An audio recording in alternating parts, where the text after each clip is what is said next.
All right, folks, it's another edition of the Mullings Music and Memory Show. Hopefully, we're going to have some other folks joining us in a little bit as well. I see that I've got Zack here, and I'm hoping to have another guest also joining me in a little bit. So hopefully, Ronnie will be joining us as well as Dylan in the not too distant future. But definitely, we've had a lot of things going on and had some great conversations. As a matter of fact, on the other show earlier today, I had the pleasure of talking to Adam Greenbaum, who owns a movie theater. That movie theater is actually over there in Virginia, and he was talking about the independent movie theater and how they are doing over there in Stanton, Virginia. So that was a great conversation that was had with him. And of course, I then had one of my Marquette folks on. That's right, I had Travis Diener, who is a Marquette player as well as definitely a Marquette alumni and all of that, as am I. So I had him on, and we talked a little bit about what's going on in the NBA, his career, and a number of other things that he is concerned about, and even how he's hoping that sports will come back. We even talked about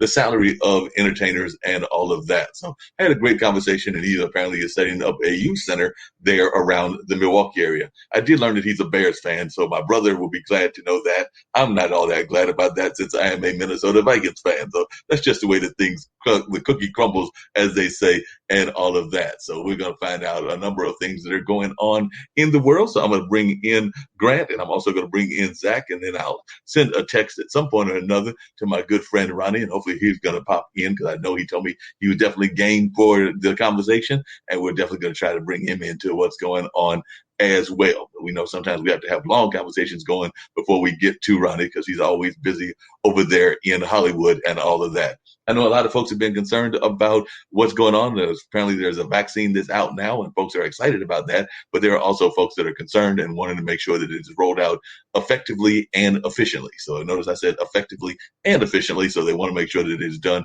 in the correct way and all of that. So a lot of folks are paying attention to that, also paying attention to their personal economy, because I know a lot of times we're sitting there trying to figure out what our money is looking like and whether we've got enough money to even survive on a day-to-day basis. And that's one of the things that Grant Maloy Smith is dealing with, because he is trying to encourage a lot of the musicians that are going on out there in the world. So I invited Grant to come on, and I'm definitely going to have Ronnie come on, but I also want Zack to talk to us as well as about a number of things that are going on in the world. But right now I'm going to bring on Grant, and we're going to talk a little bit to Grant Maloy Smith, who is a masterful musician. As you can see, he's got all kinds of instruments behind him. He's got all kinds of guitars and a number of other things. And he's also got this indie music collective that he has put together. And that's one of the things that I was very much interested in, because we know a lot of musicians are struggling these days. Doesn't matter what their style of music is, whether it's blues, whether it's country, whether it's folk, whether it's funk, whether it's blues, whether it's a number of other styles that are out there. A lot of our musicians are struggling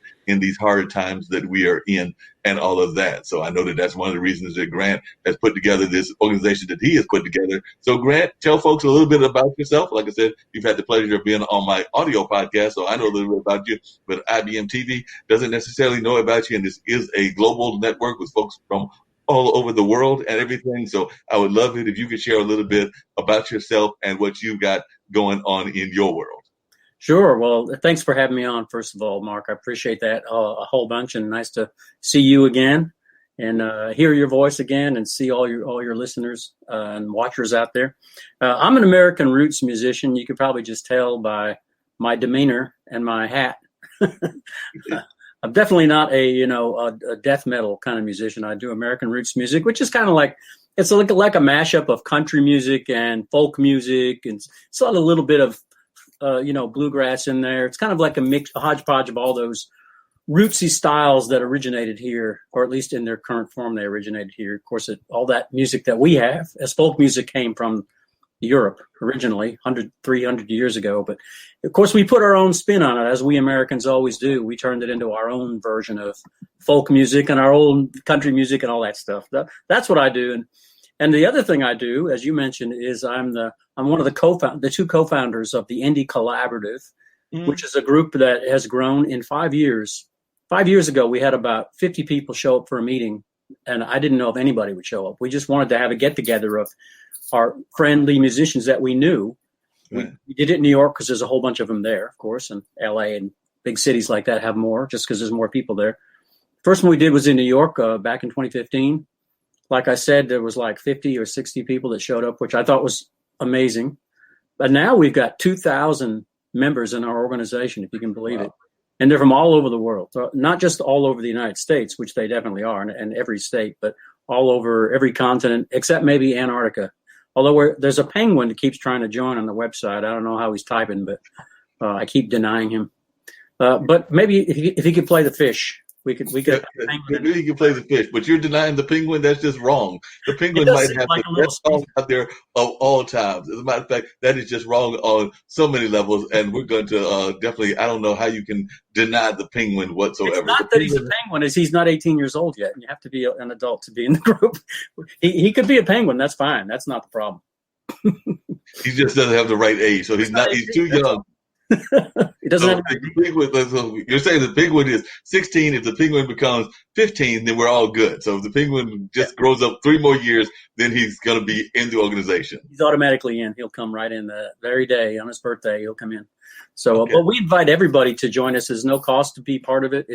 Our website is Indie Collaborative, INDIE collaborative.com. And there's a join thing right in the menu. And the more the better. We have events, now until this year, of course, where we had to everything. We did one event back in January, right like the night before the Grammys. We did a big show out in Hollywood with about 20 or 30 of our members playing on the stage at a beautiful theater up in North Hollywood. We had about 300 people there. We did a really nice show. We do these showcases a few times a year. Normally one in LA in the winter because so many people come into town for the Grammys. And then we do one in the summer, like in New York City or someplace like that, to mix it up a little bit, not have them only in LA or only in New York, but try to spread them around a little bit. But of course, after March this year, everything got canceled, not just for us, but for the whole Earth. The whole planet Earth kind of got canceled after that. Yes. So we are going to do another showcase, but next summer, like next September, we're going to do one in Newport, Rhode Island. Okay. And just to mix it up even more, we had a show scheduled, a real production show scheduled this year. Mm-hmm. 2 of them they both got moved. One April we were going to do Carnegie Hall for the second time. Wow. And that has been shifted not only 1 year but 2 years now. So it's April of 2022. If I'm still alive, we'll be doing that one. And then we were going to do Lincoln Center just last week. But of course, that was canceled. Not canceled, but put off until next December, 2021. Next December. Wow. So y'all doing a lot of things. How are the musicians surviving and everything? And then I'm going to bring in, I'm also going to have to step aside and I might have Zack do part of the interview, but I might have to see if I can't get my phone in order to text Ronnie and see where he's at and everything. But I did want to bring in Zack into the conversation. By the way, meet Zack, meet Grant, meet Zack and everything. Definitely, they're doing a lot of great, amazing things in the world. Zack is actually part of a whole writing collective and everything. Now, the Indie Music Collective, now, is it only for musicians or can other people that are doing other art forms also be involved? Because Grant and his business partner, Dylan, have this whole thing where they're creating movies, they're creating TV series, they're creating comics, they're creating a number of other things, but they aren't necessarily musicians. And I know it's got music in the title. It's the Indie Music Collaborative, but is it open to other forms of the arts? No, in fact, it doesn't have music in the title. It's just the Indie Collaborative. And we have actors and comedians and you name it, dancers, makeup artists, people that are in the business of entertainment. They either performers themselves of one type or another, like I mentioned, actors, jugglers, you name it, magicians, MCs, radio people, television people, film people, and also people that support that, people that are in the business, like managers and publicists and people that design album covers. And, there's a lot behind each person like me and Zack. There's 30 people that we rely on to do things for us. Otherwise, you don't just walk out on a stage and have the whole show created. There's a lot of people behind all that, not just moving boxes, but, running the sound and the lights and designing the stuff and, running the band. And there's a whole lot of people beyond just the 5 or 6 or whatever people you see on the stage. And the same with a movie. If you've seen the credits at the end of a movie, right, they go on for half an hour. There's like 10 or 15 actors, but then there's 300 people involved in that film. So we invite everybody in the business to be in our organization. Well, we have to get Zach and his business partner Dylan to join the organization and all of that. But Zach, you're going to be a little bit upset at Grant and everything because before you jumped on and everything, he was telling me that they have members everywhere in the world except for Antarctica, and the reason they don't have a member in Antarctica is because they turned down the penguin. So apparently, the penguin wanted to join, but they turned down the penguin because he was too young. So the penguin did not get a chance to join the organization because he wasn't the right age requirement. So I know that you're a big supporter of penguin rights. So I know that this is probably not a good thing for you to hear and everything that they turned down the penguin. And as a comedian, I know that you can really identify with penguins. That's true, but in all fairness, I have heard they are hard to work with. So I think it was a smart choice to get rid of them now. Don't let them get in there. Like you don't want a prima donna penguin in your group. You don't. No, I mean they come with a tuxedo. They already think they're better than everybody else. So no, keep them out. That's cool. They're always dressed up in a tuxedo. It kind of makes me intimidated, frankly. Yeah, they're always overdressed for the wrong occasion. Always overdressed and everything. They have the tuxedo that's automatically on their body, so it's just wrong the way that they treat the rest of their staff. I also heard that they're very hard bosses, and I understand that that's the other reason that you don't like them and everything, because I understand they can be very difficult bosses to work with. Yeah, they're not nice. They're not cool. They don't take constructive criticism whatsoever. But yeah, I mean, I think the same thing that Grant was saying, or at least I think you were getting to, was that because there's not a lot of venues for musicians to do things. It's kind of the same thing with comedians. Like a lot of comedians, they thrive on being able to just go to a place and be able to do their set and hone their project and try to get better at it without the ability of you do need an audience. And from being a comedian, before, and Dylan is a musician, and he tells me the biggest part about doing music is for people. So it's got to be hard for musicians to not have a place to play and not have the feedback from an audience to be able to understand like what people are looking for now. The evolution of music. So I'm glad that somebody's putting together something. That's great.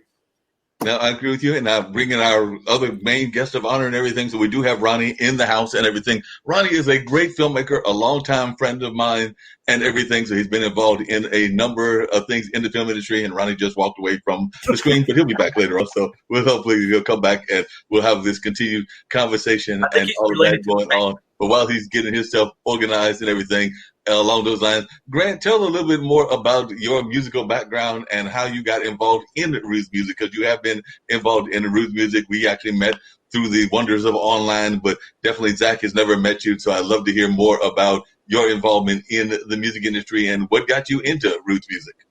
Oh, I'd have to say my grandmother did, because she was from East Kentucky, and she loved what she called her mountain music, which is like Bill Monroe and that. When I was a little kid, the Beatles were really gigantic, everybody wanted to be in the Beatles. And of course I was like 5 years old, but I also wanted to be in the Beatles. And they just weren't taking little blonde kids from Florida to be in the Beatles. I don't know why not. And so that's what I loved. But she played me this old time mountain music. And to be honest, I didn't really like it that much because I wanted to hear the guitar zing, I wanted to hear the Beatles. But eventually it's kind of I guess it just seeped into my head. It got in both ears and went into my brain. And I think when I got older too, it made more sense to put aside the rock and roll and do kind of what my personal roots and my family roots were, that kind of music. And it really spoke to me. And I like the storytelling aspect of roots music. It's really good. And unlike country, country has a very clear formula that you kind of have to stick to. Otherwise you're not in the club. But roots music is really different. It's similar, but it's a more open format. You can interpret it your own way. And American roots musicians, they run the gamut from people that sound really folky to people that sound very country, and then most people are somewhere in the middle. And I like it. You can really express yourself.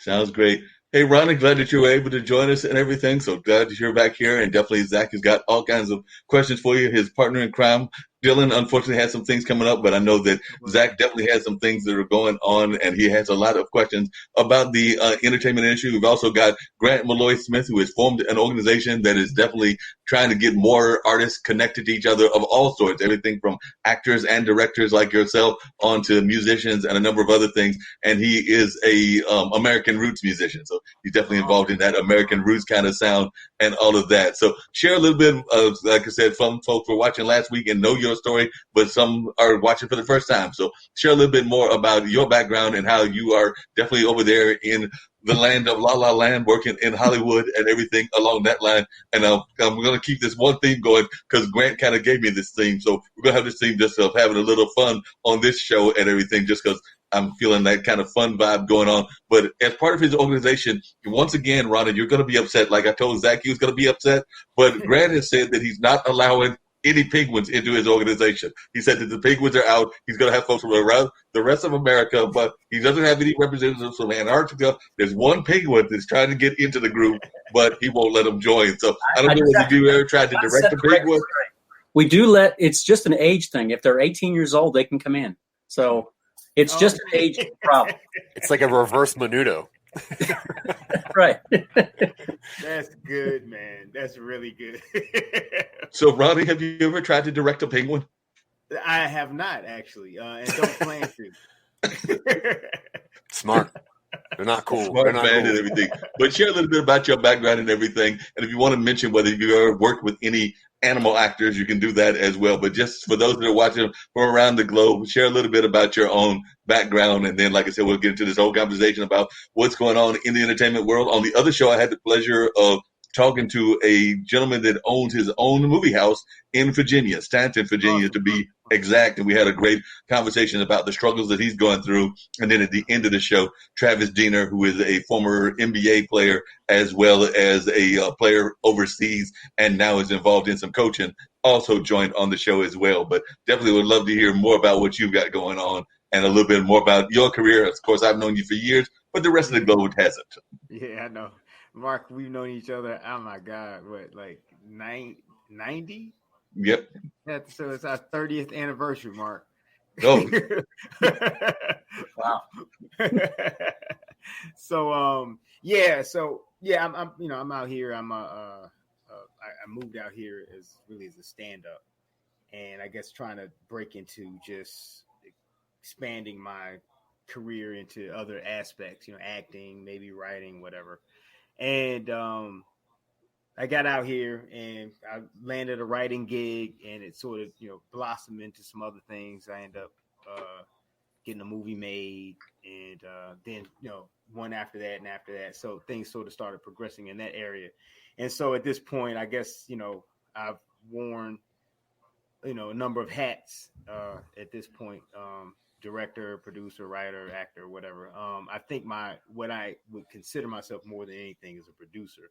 And the other things I do, although I enjoy them, they are more an asset that I utilize more than something I just pursue individually, so to speak, if that makes sense.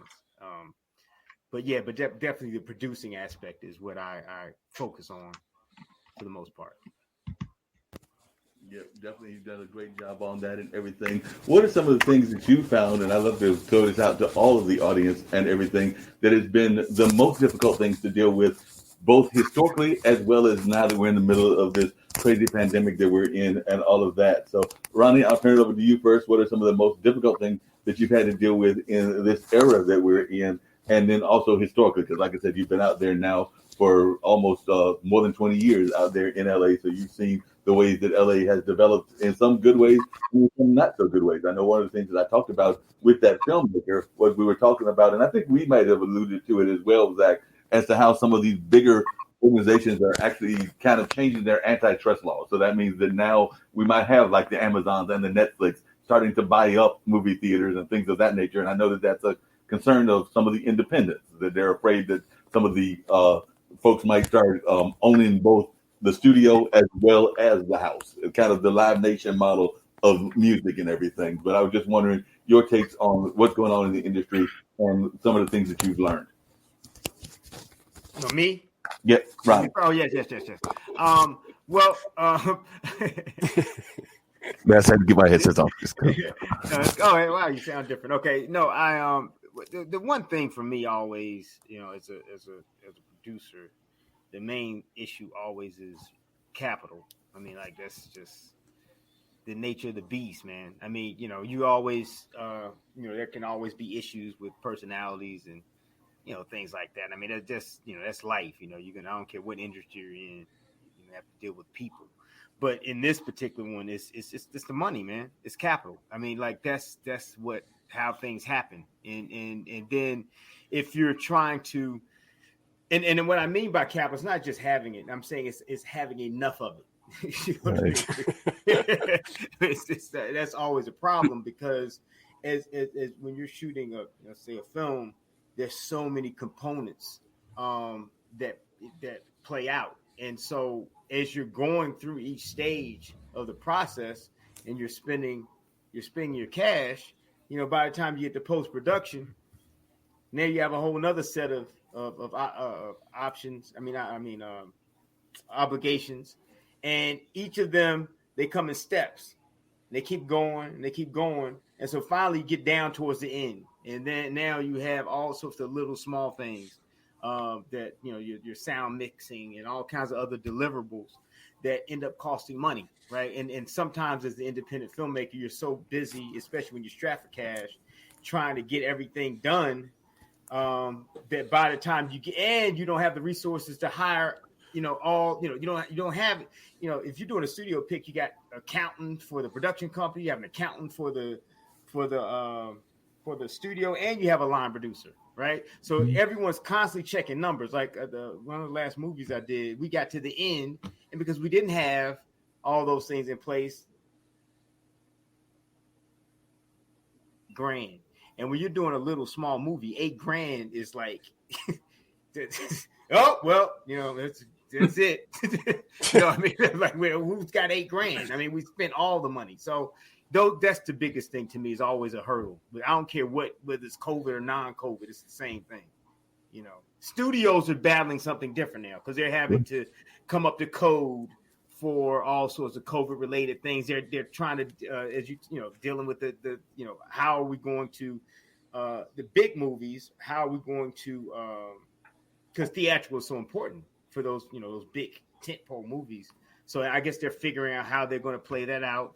But they'll figure it out. They're going to make content is king. They're going to make money. It's just a matter of redirecting your resources to extract that money out of us. And they're getting my money. I mean, I've been spending a ton of money during COVID on streaming and buying movies and renting movies and such that I may not. And I've joined a number of various platforms, from Disney to all these other little platforms, ABC and Showtime. They all have their little $5.99, $8.99 a month. So it is. Yeah. But I like that. I didn't know about the antitrust thing. I didn't know that they were considering lifting that. I didn't. Yeah, Zach, can you allude a little bit more to that as well, Zach? Because I know I've heard about that from a number of sources, but I know you keep track of things on the news and everything. And I was going to bring up some quotes and everything, but I know that somebody that goes by the name of Acoustic Cat said, for me, not being able to link up with other musicians and just jam because of the quarantine is something that they are regretting. And they were also acknowledging what you said, because they said that, but Ron is getting way more into that than me. So they were saying that you're getting more into it than they are and everything. But Zach, I know that I think you definitely one of the people that I heard about that, with them looking at the possibility of Amazon and some of these other people looking into that. So if you can share a little bit more about what you've learned, and if I hear anything differently, I'll jump in. And also I'd love to hear some of Grant's thoughts about how the music industry is dealing with the quarantine and the whole COVID situation as it's going. But Zach, it's on you first. Yeah, Dylan is the one who's constantly just in my ear about like the antitrust and what Amazon's trying to do. He's the one really who knows the nuts and bolts of what that's going on, which is interesting. But the same way that what HBO Max is doing, and they're really upsetting a lot of people by making sure that anything that Warner Brothers puts out, and you have these high-level directors in these high-level studios that are now, instead of working for theaters and working for opening day sales, they are putting all those movies out on HBO Max the same day. Like I know Wonder Woman, Wonder Woman 84 is coming out to HBO Max on Christmas Day. So you think like there's movies like Tenet that came out that was supposed to be the savior for the movie theaters, but in all actuality might have pushed a bit of a resurgence with the disease and everything else. And it's just weird how the studios are going to handle what they're doing, because streaming is good, yeah, but that is, $8.99, $20.99 like a month per person. Whereas me, like as somebody who goes to the movies constantly before the pandemic came, I was at the movies probably 3, 4, 5 times a month. So they're losing money on me by not going to the theater with my partner, with my daughter, with that popcorn and all that other sales. But I know that there's a lot of big studios that are worried. I guess a lot of big directors that are worried about putting out movies that are no longer going to theaters. They're going straight to living rooms. And that's not as enticing for people. So as far as the antitrust goes, I know that Amazon is making bids to try to get a lot of the independent movie theaters and try to take over like little things like the Alamo Draft Houses and things that can still make a little bit of money during this. But Dylan is really the one who goes into the numbers of all that. It's just, it is an odd time for me to see movies like, Zack Snyder's Justice League, which could crush the theaters, but now it's going to come out into 4-part miniseries, which makes it, like a Lovecraft Country, which is an amazing put together show and well-crafted show, but they can't do those numbers. So I think when you think about it for the year 2020, I think the highest grossing movie in theaters was Sonic the Hedgehog. And then after that, I think it was Empire Strikes Back, just because nobody's going to the movies. And now you have people that put out movies in 2020 and go, hey, what was your box office numbers? And it's like $6,000. And now they're trying to make, like what Ronnie said, like they're trying to pitch to get more money to make in their project, but they can't show that they can do stuff because everything's changing. So it is a weird time right now, which is a good thing for me and Dylan, I guess, because what we're trying to do is just keep creating content. I guess we haven't hit the big hurdles yet, but as far as what COVID has done for me and Dylan and what I was trying to do, I moved to Colorado to do more stand-up comedy, to meet more people, networking, to make movies and to get things done. And in January is when we finished our first script and we wanted to start making our first short film. And by March, it was just so hard to do anything. And then it was kind of like, well, I don't want to jeopardize these people and their families by having them come do a project for me. So then it was like, well, let's not do things anymore. Let's try to rework and do remote. And then you start just reworking your own stuff. So it has definitely shut down what I was trying to do as far as, making movies, network with people, grow my own mini community and meet people. Now that's turned into StreamYard chats and hoping that my background is cool enough that people want to talk to me and, making connections like that. So luckily I'm not a musician and I don't make a lot of money on stand-up comedy. So this isn't as hurting me as much as some people, but I would hate to be a musician right now because I don't know how they're doing it. Like you can't, it just doesn't seem the same to do live streaming. And, you just don't have that warmth and that soul and that feeling of just having a room, listen to your own music. So, it's definitely changed things, but I guess you just got to keep making stuff and hope people like it. That's it. That makes sense. Grant, what is your take on the music industry? Because I agree with folks that seeing a streaming show, while it's what we have to do in this day and age, is all right, but it's not the same as being at the concert and actually seeing the musicians and all of that. So as a musician, how are you dealing with it? Are you doing a lot of streaming shows? Are you finding that they have the same kind of flavor? Are there ways that you're able to give it that flavor? Or how are you able to actually survive in this era that we're in? Yeah, that's all good questions. At the beginning of this whole thing, I did maybe a dozen or so of the live streaming shows just to do it because everybody was starting to do it, so I did it. But honestly, I didn't make any money. So, and I don't like it. It's not just the money.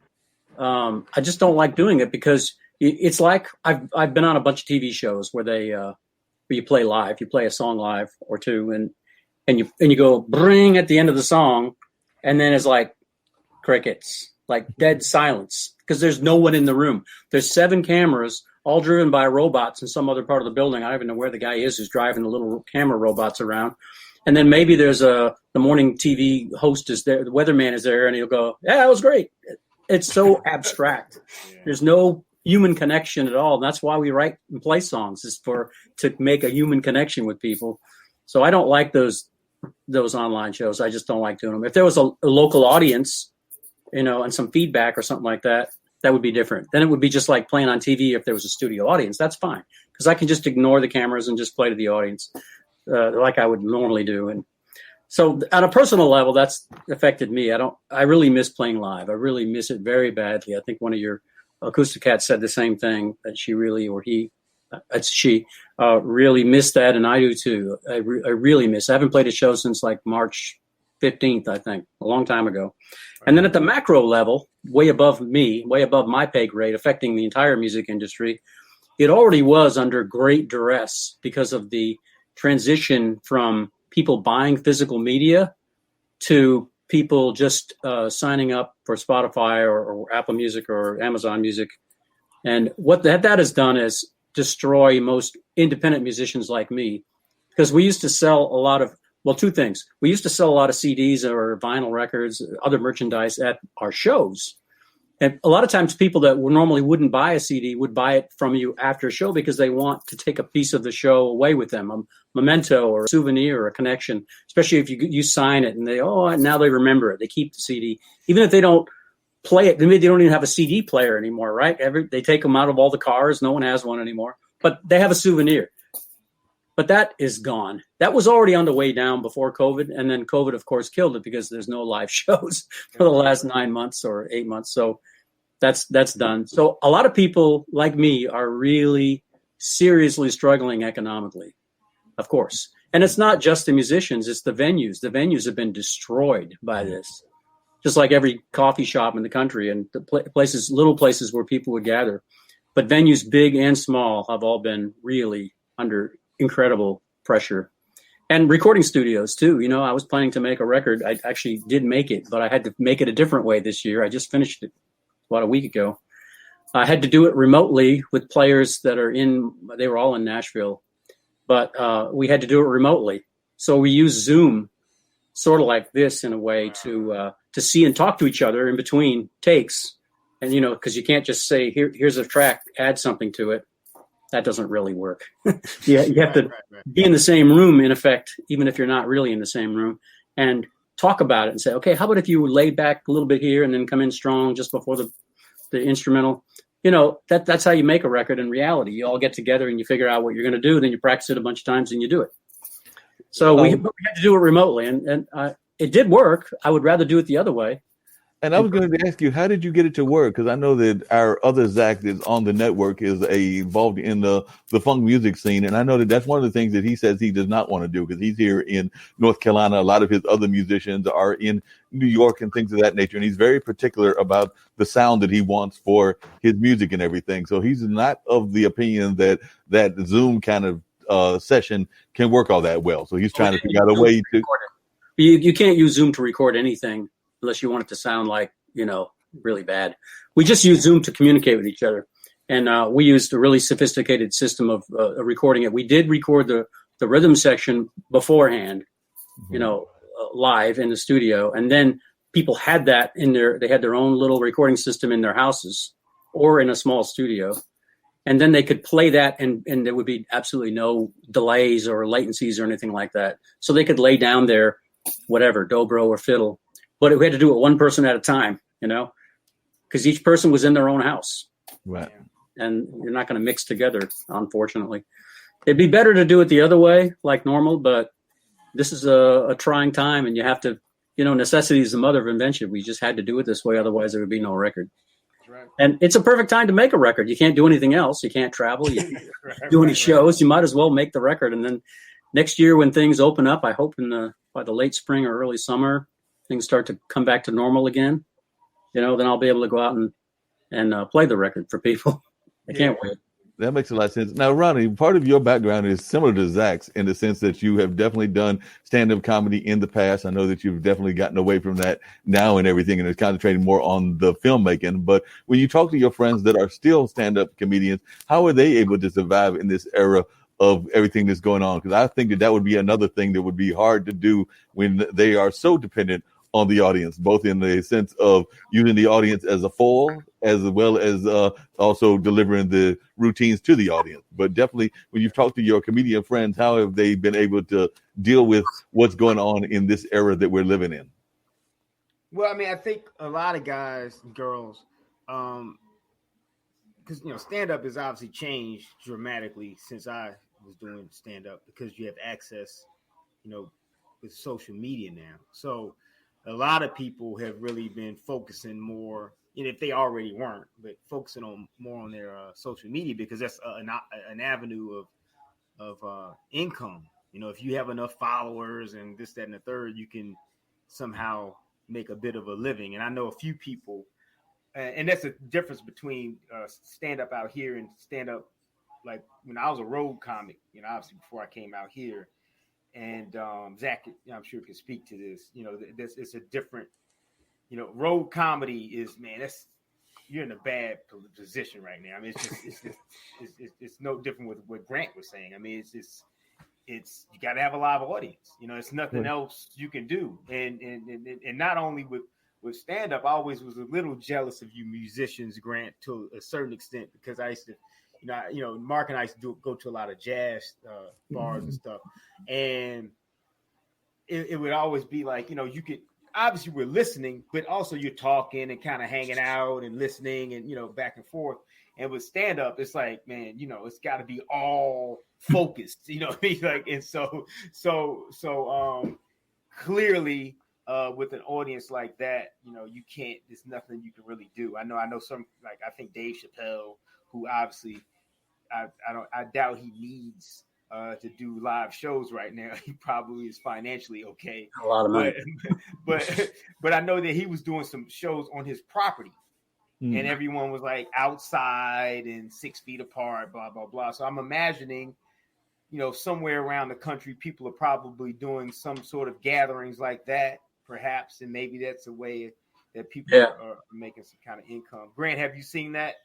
Some musicians are using like drive-in movie theaters, right. And so people just drive up and they can listen to it out loud, or some of them they're really broadcasting it in, and then you can use your FM radio in your car to listen. Really? Okay. Oh, wow, that's cool. That's smart. See, I think, and I honestly, this is suck in certain ways. Of course, it does, but I think throughout the history of media and entertainment, there's always some new form of something happening. Yeah.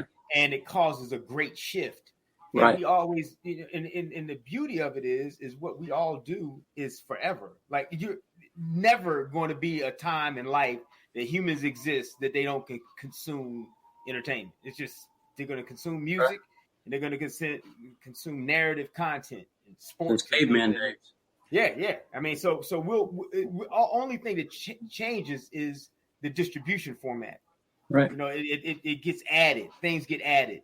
You know what I mean? So. And Ronnie, that actually raises an interesting question, because you say that, and I'm just going to bring this to all of y'all, but you say that we got content. I know that last time you were talking about how content is king, even with what's going on in Hollywood and everything of that nature. One of the things that I'm afraid of, and it even comes back to our small venues and the venues that are going under, or struggling and everything, is that too often we've had a lot of things that were created, but we don't always do a great job of documenting it. And I think that's one of the things I admire Zack and them for doing, is that they definitely, when they create these ideas, it's all documented, whether it's what they've done on their shows, on their podcast, or a number of other things. So there is a lot of content that is actually there. But as I know, there have been a number of shows that have been held at, I'll just use Durham as an example, at the Hayti Heritage Center, the Carolina Theater, or we can even go to like New York, I would argue the Carnegie Hall, that have not been recorded. And therefore there aren't necessarily records of these things. Of course, the big concerts, back when Dizzy played at Carnegie Hall, of course that's going to be recorded. But there are a number of these other things that are not recorded,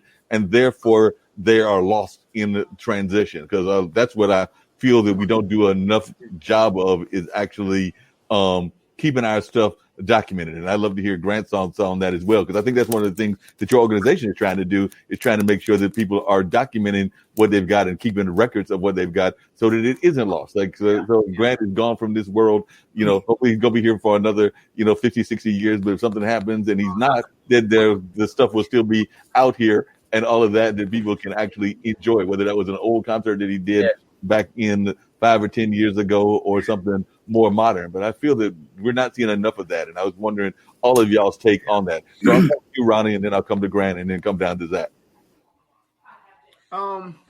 I don't. I know. I definitely yes, 100%. I think throughout time, there's always great things that aren't recorded. Like and then it's. I mean, there's a book that we all tend to sort of follow, and pretty much none of that is recorded, and that's the Bible, right? Right. so but we're all in though. So it's an unfortunate reality. You know what I mean? But the good thing is we live in the age of individual technology.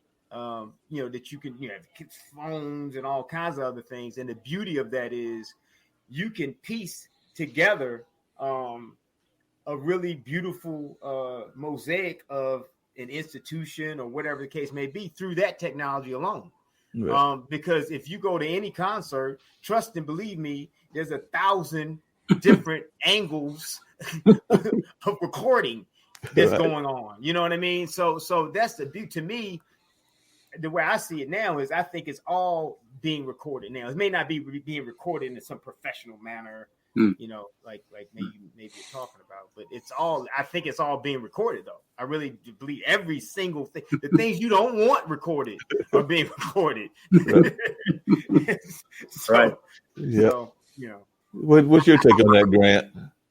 I have two thoughts about that. I have two different contradictory opinions. One is there's something special about when there's a live concert and you were either there or you weren't there. You can't, even if you did record it beautifully with 12 cameras and, great lighting and a million, top people behind it, it's still not going to be quite the same as if you were sitting there in that room, in that venue that night at that moment. Because the guy or the woman is really there and they're really singing to you. And there's nothing, you just can't replace that. You can't replace it. You can capture it and you can bottle it up and make it look nice, but it's never this. When it's in two dimensions, it's not quite the same as when you're sitting there in that room. And also, I did a show at Carnegie Hall 2 years ago, and they did record it, but you're not allowed to release it unless you pay them. I think it's about $15,000 or $20,000. The same at the Albert Hall in London. Wow. So, yeah, it's documented, but I don't have the money to be able to use it. So it's just in my drawer. But yeah, I think I agree totally with Ron. I mean, everybody's recording everything nowadays, and I don't mind that when people come to my shows. If they, when I used to do shows a million years ago, if people take their cameras out, I just don't put a flash on me. But I don't care if they record parts of it. I couldn't care less. It'll only help me if they put it out on social media, and it'll only help me. It's not gonna hurt me. Now, if they recorded the entire show with a really lousy quality and then put it out there, I wouldn't care for that too much. But who's going to do that? It would be gigabytes on your phone. Who's going to do that? Right. Zack, I'd love to hear your thoughts on that, and I'm going to put on some of the comments that I think Acoustic Cat has been giving us as well, but I want to hear some of your thoughts. But I'm also sometimes, even what we're doing here, we sometimes hear from folks that get a little upset because, we might have music that is that they would like us to pay whatever those fees are and things of that nature. So sometimes we run into what is called the YouTube police or the Facebook police, because you might want to use the music. And sometimes I've even had friends of mine that have told me that they've used music even with the permission of the musician. Like I said, somebody might have come to Grant and been like, yeah, I have no problem with Zack doing a video and putting Grant's music in there and everything, but still the YouTube police will come and be like, nope, we didn't give you permission, so therefore we don't care that Grant gave you permission. So I just want to hear your thoughts on that. If I put my own music up somewhere, because my music comes out through Sony, The Orchard, which is owned by Sony, they'll immediately find it, and I'll get flagged for using my own song that I wrote and recorded. Then I have to go to my guy who is my interface, and he has to tell them, all right, leave him alone. That's actually him. So, but it still happens all the time. I'm sorry for interrupting. No, you're good. But I think, Grant, I'm glad you said that, because I think that's important to note, is that a lot of people don't, because I had that question, exact question came to me from some guys that were doing a documentary, and they had an artist that was, I guess a celebrated artist on the label, blah, blah, blah. And they said, yeah, he said that we could use the music. I said, well, you better check with the publisher. And writing. Because they control. They need their money. They don't care about your friendship. No. They need their money, man. That's why they're in business. If you put it in a movie, you could be really in trouble, because what if you've got your movie already done and ready to release, or even released, and then you get a copyright claim because you don't have the thing in writing from the artist or his publishing or his record company? You got to take your movie out of circulation. That'd be traumatic. We almost had to do that. I had my composer do it was this little scene we did, and we were mimicking the Jeffersons, when he did the show, when he's walking, doing a little walk or whatever. And my composer did sort of a interpolation of the song, and but it wasn't actually the song, but it just had a little bit of the feel with the organ, the roads and all that stuff. And Sony had to, they were like, we just got to go pay for the song. Because they were afraid they would get sued, because it was because we were doing the walk, the Jefferson walk, so it was very obvious that it was the Jeffersons. You know what I mean? So to Grant's point, man, that is serious. It's big money. That stuff is man, because they probably made 40, 50 grand on that. Yep, at least. Wow.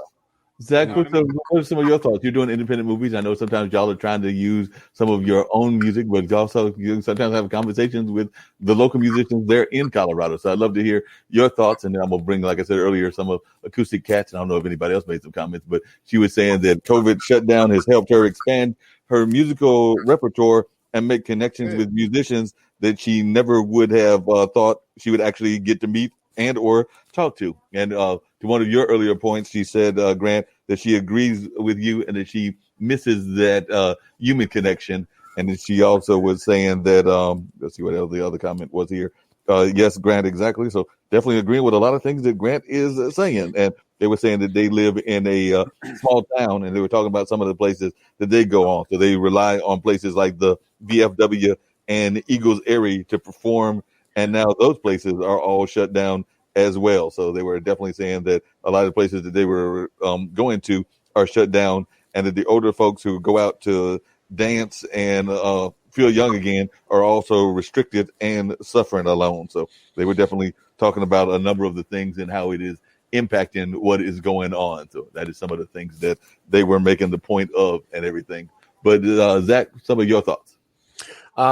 So before I moved to Colorado, I actually owned and ran a bunch of restaurants. I ran 6 restaurants in Delaware and Maryland. And a lot of the music that would come to me, I would book at my restaurant on like Friday, Saturday night, just to give some ambiance music and then some later on stuff. So it was cool for me to engage with new music that way by knowing local bands that if I was trying to do a project, I could reach out to them.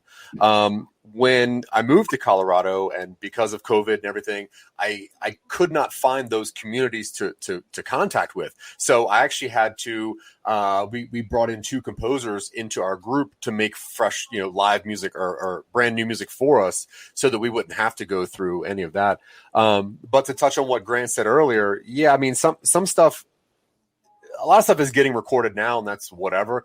But for me, I'm a little bit older. My first concert was in 1992, and I saw the Wu-Tang Clan, and they were with Rage Against the Machine. And there is no copy of that concert available. You cannot see it. I am one of the few people that can remember it, and those memories are burned in my brain. And I think that if I were to rewatch it now, I'd probably not like it as much. So I'm glad that it's not recorded. Yeah. But yeah, there is something about having that bass in your chest and having the people around you really into a song, and you're like, hey, they're really into this, and now I'm meeting friends, and you're kind of connecting on people, not because you know them at all, but because they're both just loving something that is engaging, which is music. So I honestly just miss, like, here in Colorado, we have one of the best worldwide stages, the Red Rocks Amphitheater. And, one of the reasons we moved here was to see big concerts at Red Rocks, and every single big, musician comes to Red Rocks, and it is now just a yoga center in the morning because you can't book that beautiful venue for anything whatsoever. So yeah, it is upsetting, and I don't get fresh music anymore. Unfortunately, I do have Spotify because I don't know new music, and for any of our projects, we just get some of our friends to make some new stuff for us so that we don't get in any trouble. But yeah, I definitely miss the venues. It's not about the music itself. It's connecting with people. And like Grant said, you grab the T-shirt on the way out, you grab the CD, you get to interact with somebody that you didn't know, but for some reason you want their autograph on a piece of plastic, and that means so much to you. And if you look behind me, I'm a memorabilia person. I love physical media. I don't buy digital CDs. I buy actual CDs. I buy actual tapes. I still watch VHS tapes. I'm a physical media person, and you can't get it right now. It's hard. Yeah. I know Zach has got some questions for Ronnie, and definitely he's probably now got some questions for you, Grant, as well. But I'm going to just throw out the first question, and then we're just going to continue this conversation going and everything. But if you folks that are all on this panel and everything, if there was something that you knew now that you wish that you had known earlier in your career, what would that be? So like I said, if there was something that you, like as you were developing your career, what was something that you wish you had known back then that you now know about this whole entertainment game? So I'm gonna start with you, Ronnie. You've been in the game for a while. So like back when you were in Hillsborough before and you thought you wanted to get into this entertainment game, what is something you learned now that you wish you knew back then? Everything. Mark, there's no way I can answer that with one question. I mean, one answer.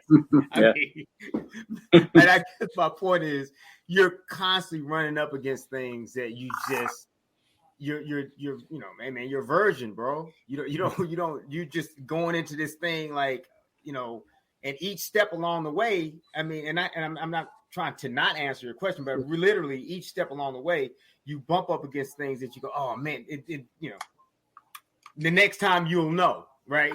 But you're going off of instinct, and unfortunately, I mean, instinct is a great thing. Clearly, it's God's greatest gift to us. But at the same time, I know I didn't have a mentor or anything, and so you're going blind. I guess maybe, you know what, Mark? I'll say this. Maybe if I think about it, it would have been sort of trying to really find a mentor, like really finding in someone that I could just bombard with, letters, emails, phone calls, or whatever I could to just get advice. You know what I mean? Because I think that is probably your greatest asset, I would say.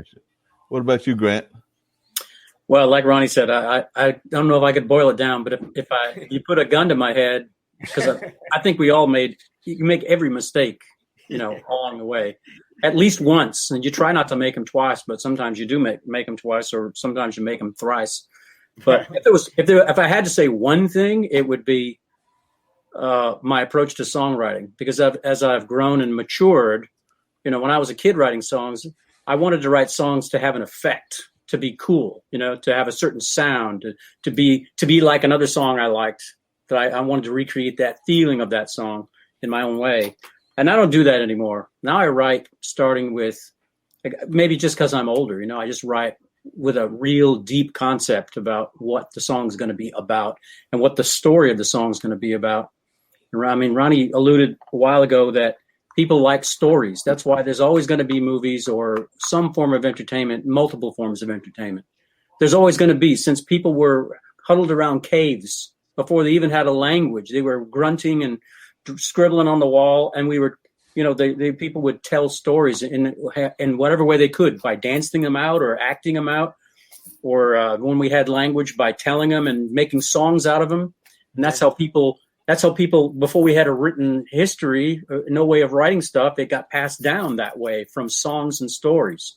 I think everybody knows how easy it is to remember a song. You can remember those lyrics your entire life, but try to memorize a block of text that isn't a song. It's very hard to do and hard to remember for a long time.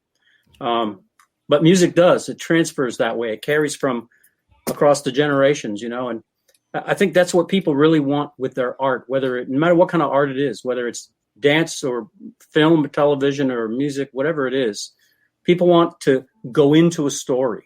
They want to escape for a while into that song or movie or whatever it is, or book. I forgot to mention books too, or comic book, anything. You want to escape into that and live in that moment for as long as you can if you enjoy it. If it's a good one, you really draws you in and you want to just keep. And doesn't everybody have a book or a movie that they just didn't want to end? You just didn't want that, or a TV series that you just don't want to end because you don't want to lose those characters and never see them again. That's right. You want to be with them. So writing from that point of view to create those connections and that kind of storytelling is something that is very hard to do when you're young and immature, because you don't even understand that you need to do that yet. You're right. And later in life, I figured it out. So I think at the rate I'm going, by the time I'm 240 years old, I'm going to be so good. You just watch. You'll have it down pat by then. What about you? What about you, Zach? And Grant, you're moving faster than me. I don't think I can make it by 240. I might be 250. What about you, Zach? Listen to Grant and Ron. That was they're the perfect answers. When you first asked the question, my immediate response was, well, there's those unknown unknowns that you don't know that you're going to go into, and that's the experience that Ronnie Warner was talking about.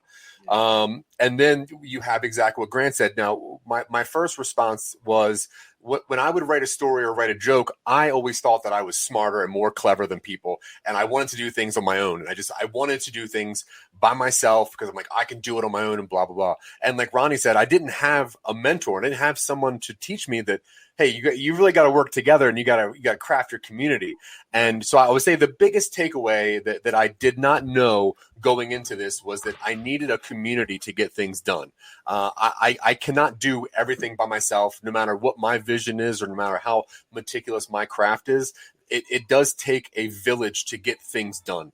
And I am lacking the community that I need to get things done. I'm lacking the mentor that I needed to teach me the right things moving on. And the knowledge and experience to just be able to get knocked down and get up and go, okay, that was tough, but now I know to not make that left. I have to make a right.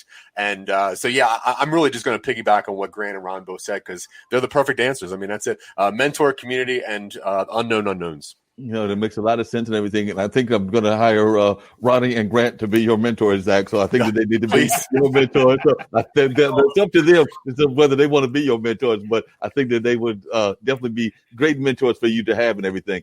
Now, one of the other things that I know that folks have talked about in this industry, and I've got a good friend that talks about it all the time, is what is called, definitely it's used in the entertainment industry, but it's used throughout the world, the brain drain, which is a number of folks will use your talents and not necessarily want to give you the money that you should be getting. So I would love to hear Ronnie's take on how he deals with that when folks are trying to get him to do stuff for free or for cheap or for not getting the kind of rewards that he should be getting. And then I'd love to hear Grant's take on that as well. And then I'll come back down to Zach as well, because I do know quite often folks will think that you have the greatest talent, the greatest scheme in the world, but then they don't want to pay you for it. So how do you deal with that in your world of Hollywood, and what is your advice to others that might be going through that? Well, I mean, I'm a person that so how can I put it? Like, I don't, for instance, let's go to like elementary school, right? Right. And you have someone that's bullying someone, right? And so, I don't put all the blame on the bully. It's a little blame should be on the victim too, like a little bit, like not all the time. I'm just saying there are cases where you need to be aware of what's going on in your environment, and you're going to have to learn how to survive, and you're going to have to learn how to fight on some level. I'm not saying you have to fist the cuffs, but you need to learn how to protect yourself. And that's where we have laws and we have, contracts, and we have all sorts of things that are in place. Now, by the flip side, I always say this in this business, and maybe Grant and Zack and you, Marc, as well, may agree, may disagree. But this entire business or anything really is about equity, and then how do you leverage the equity that you have? Right. And that's what it comes down every time. Like if you're in a situation, I'll give you an example. I used to book comics.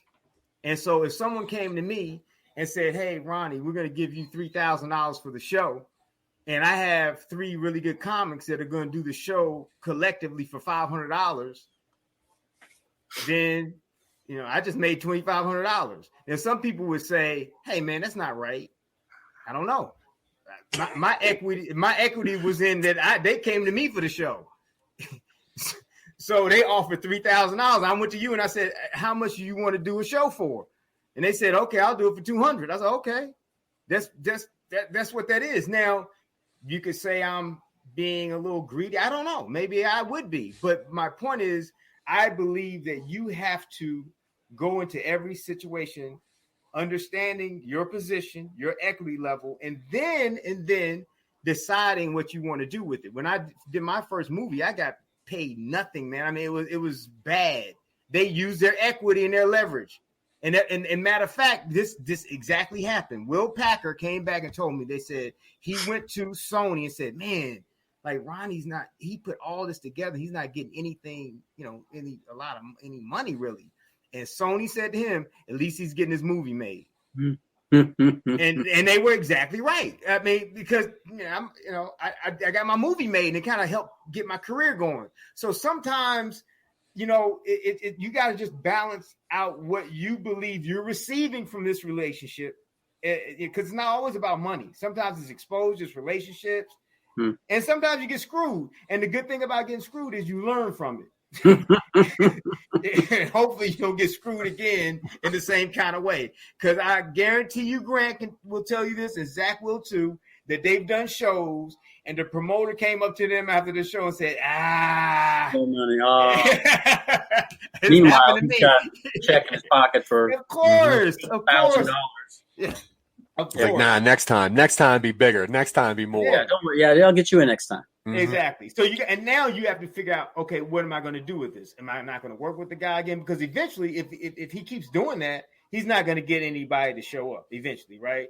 Am I going to find another recourse to get my money? I mean, there's different ways you can figure it out. And I'm not, by no means am I, blaming the victim here. That's not my point. But I am saying, man, you got to be responsible with your talent, man. That's your thing, Or definitely, if not, you better buy yourself a whole bunch of lubricant. Yeah.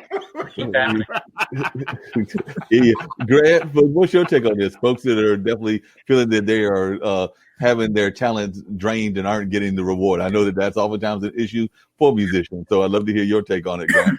I think there's two sides to that coin. One is I agree with everything Ronnie just said about, and mostly it's the people that are in the not the other musicians per se in my world, but it would be like the talent buyers, and that's the kind of person who's likely to, or somebody's manager, likely to put a fast one over on you. But other musicians, we just want to play music, and we like playing music with each other, and we don't think about money so much. Like if someone said to me, hey, I'm going to play, of course there's no shows now, but in a perfect world, I'm going to play this big thing tonight, and we're opening up for some giant band. Do you want to come play with us? I would say, you bet your ass I want to come play with you, because that's going to be 25,000 people there. Yeah. I don't care if you pay me nothing. I just want to do that, and I want to have it's going to be fun. And I would do that, if I could. If I wasn't busy somewhere else, I would do that. Because we just like to play with each other. So and have new experiences and play with even people from a different genre, because that broadens you as an artist. If you play with someone, I don't know if I could stand up there with these jazz guys, because they change every 14 seconds. All right. They go all over the place, right? But my 4-chord songs, I don't know if I'm up to that. But if there's a place for me there, I would do it, because it's fun and it expands you as an artist. It makes you, it makes you be better by learning something new. So that's the two sides. There's a business side of it, which we're all going to get burned. But like Ronnie said, you learn.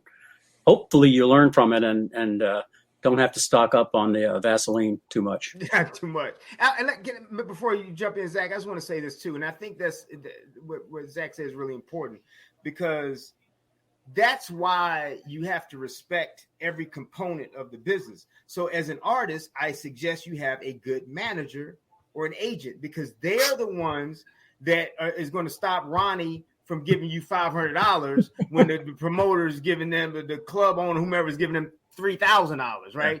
They understand, because that's their talent. Their talent is business or whatever the case may be. Your talent is being. This is really a good story. We were setting up a movie with this company out of business there called they were owned by Stars. I forgot the name of the company. I think it doesn't matter. But it's a movie studio, or whatever. And the attorney we were using was, and it don't matter.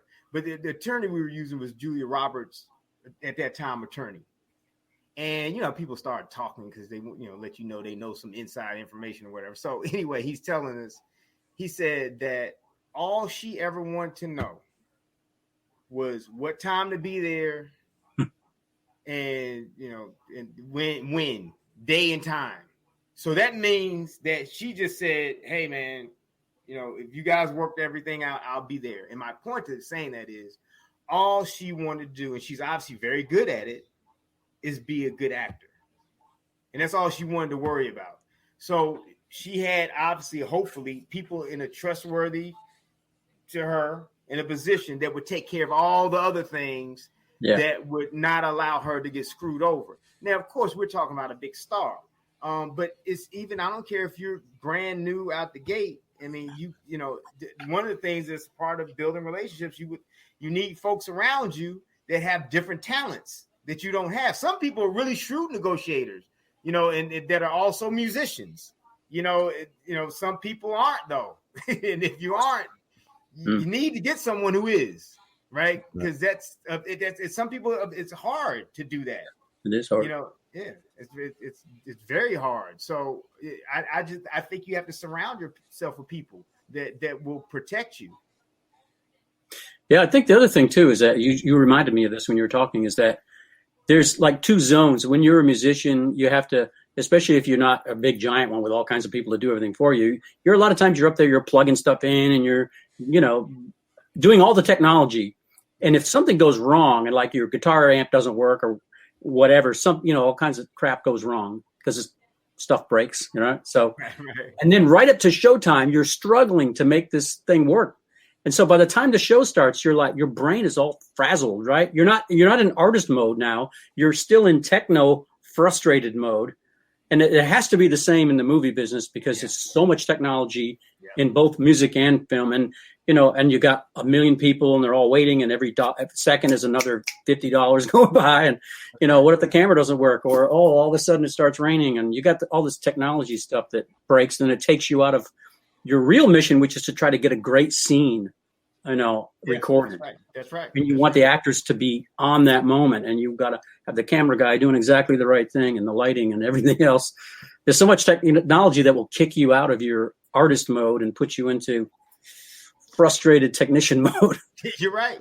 That's right. No, that's very much true and everything. I'd love to hear what Zack's got to say and everything. And I know Acoustic Cat has been making some comments and everything, so I'm going to bring those up on the screen very shortly and all of that. But I'm thinking, Ronnie, I think that you need a good country music or roots music song in one of your next movies. So therefore, I think that you need to hire Grant. So Grant is available to be in your next movie if you need a good roots music scene. And I'm also thinking... I have a great project for him if I ever get off the ground. It's a guy called Outlaw Racer, and it's a guy trying to make it in the NASCAR from the dirt track. Oh yeah, and we want to shoot it in North Carolina, man. Well, So Grant, you'll be hearing from me as soon as that thing takes off. Get your green light. Yeah, right. As soon as he gets we'll put a comedy rap in the country song. We'll have Zack do it. We're gonna have Zack play the lead, man. We're putting you to work, Zack. What are you talking about, man? I just want to work. That's it. I just want to work. Zack just wants to work and everything. But I just want to work. Zack has written some amazing scripts along with his partner in crime, Dylan. I was actually on their show yesterday. We came up with a great concept and everything. So he'll tell you about the concept because I don't remember it all. I just remember it involved like cyberpunk meets a bunch of other things going on. So we created that on their show, Talking Upstream. But Ronnie, is there any particular kinds of movies that you're looking for? Because I'm sure that Zack has got them in his repertoire. Right. I mean, we did sort of talk about it last time. Yeah, we actually literally, I would say today was the official first day of development for we're going to do a horror film. And so, we have a script that we're looking at, but I'm not sure about it. But if you have anything, Zack, I'll give you my email before we leave.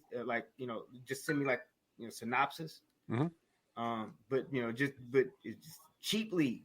Bro, I need a cheap one. No, don't give me one that has aliens and stuff flying and Nah. we got a cameo from Tom Cruise and Now, yeah. If you ask Marc, yeah, because I wanted to do everything on my own because I wanted to be that auteur. I wrote things. Dylan and I wrote things under the guise that we would try to learn how to do them ourselves. And we have very little technology skills. We don't know how to do special effects. So we had to be very creative in our writing because if we're going to do this, how do we do this? And it is easy to say like, oh, and then the sky bursts open and a laser shot. Man, that's stupid. Like no one likes that. It's not clever. So yeah, I mean, I definitely have. So if you don't know what our show Talking Upstream is Dylan and I both come to the table with a very weird idea that we would like to see or haven't ever seen in a movie before. And then we have our guests choose which one that we should work on. Then we spend about an hour really working that whole story down, whether it's like a series or a movie or a comic book or a board game.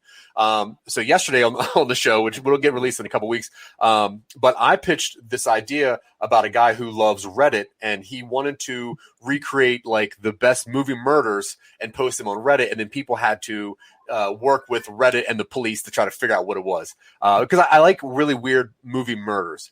Dylan came to the table with the idea of a cyberpunk new origin for zombies, where it was like biohackers and then people were like shutting down different parts of people's bodies, which I thought was kind of an interesting concept on how to bring up new zombies. That's actually really interesting. Yeah, who knows where that would go? Yeah. Now, normally our guests would choose one of the two things and we'd figure it out. Now, for some reason, Marc cannot be a regular guest, and he's like, "Well, let's merge these two." So I was like, "Of course, whoa, Marc. That's crazy." So we quickly ditched the idea of the zombie thing because we thought that was a clever thing for later on. So we kept the cyberpunk and we kept the Reddit thing, and it turned into presidential assassinations in the future. And and I think ultimately was how to kill Bill Maher at the end. But Bill Maher, yeah, he ended up being like the big bad, and I think like Tom Brady gets murdered for a little bit. So we that was our episode 22 now, and those are 90-minute shows. So we now have crafted 22 shows for Talking Upstream that could be full-length feature films or series. One of them was an 80s style sitcom show that had like 12 episodes. So yeah, we definitely have a whole bunch of stuff. And to talk to Marc's question earlier about people stealing our stuff, this was something that was interesting to us because we had the idea for Talking Upstream, and Dylan and I know that we can create stories pretty quickly and we can kind of pump out scripts and interesting stories. But when we were approached by IBM TV to put the show on, we were worried about who owns these ideas. You know, like if I do these ideas on IBM TV, now granted they're my ideas, but they're on this channel. Do I own them anymore? And then can IBM TV technically make these movies without me? And I was having like a hard time dealing with this. So I'm glad you brought that question up, Marc, because these are questions that I have myself. So what Dylan and I are trying to do is create a show where we can prove that we've created this content so that is on record to maybe protect ourselves in the future. I'm not really sure. So yeah, it was interesting that Marc asked that question because I had no idea what we're doing as far as, you know, constantly creating brand new original content, you know, weekly. But yeah, I mean, we definitely have our brain set normally goes to the paradoxical kind, like not the sci-fi, but just that brain twisting where it's like, I've never thought of that. That's interesting. So that's the majority of the wheelhouse that we have. And we have probably about 50 some stories now that could be quickly, you know, thrown into a synopsis. And I would love to throw something at you.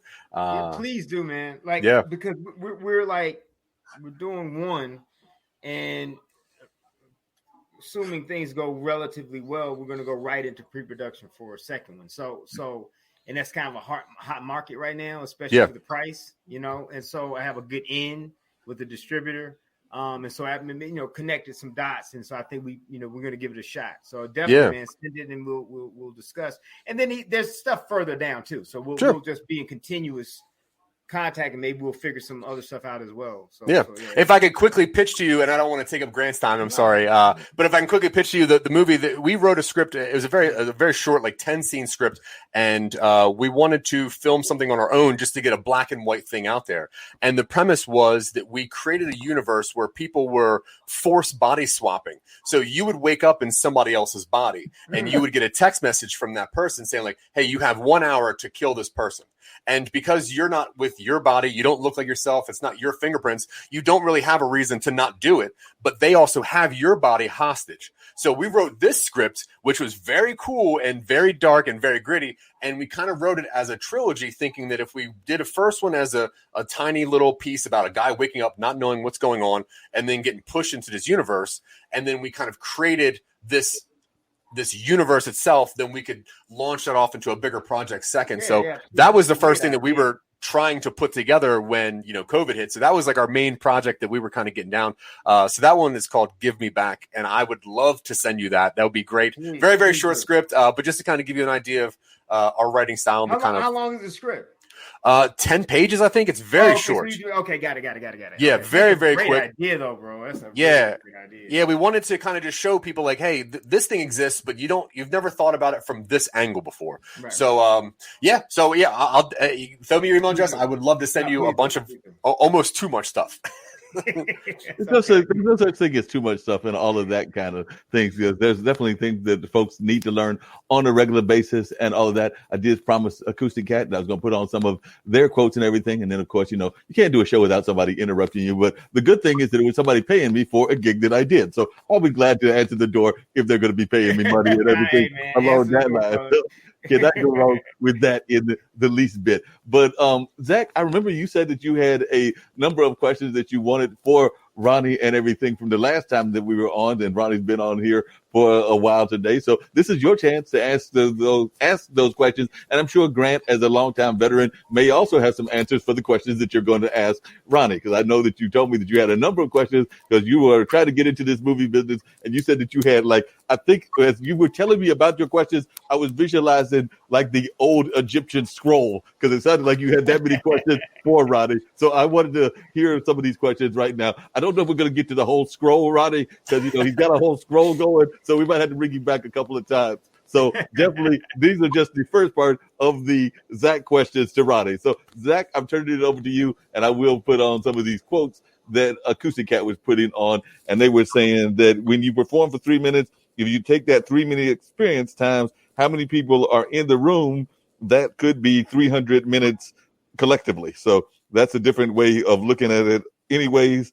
And so they also said for them, it's hard to even charge what I deserve because I enjoy singing and playing, and I love to do it and also to help people. So they definitely have that love of doing things.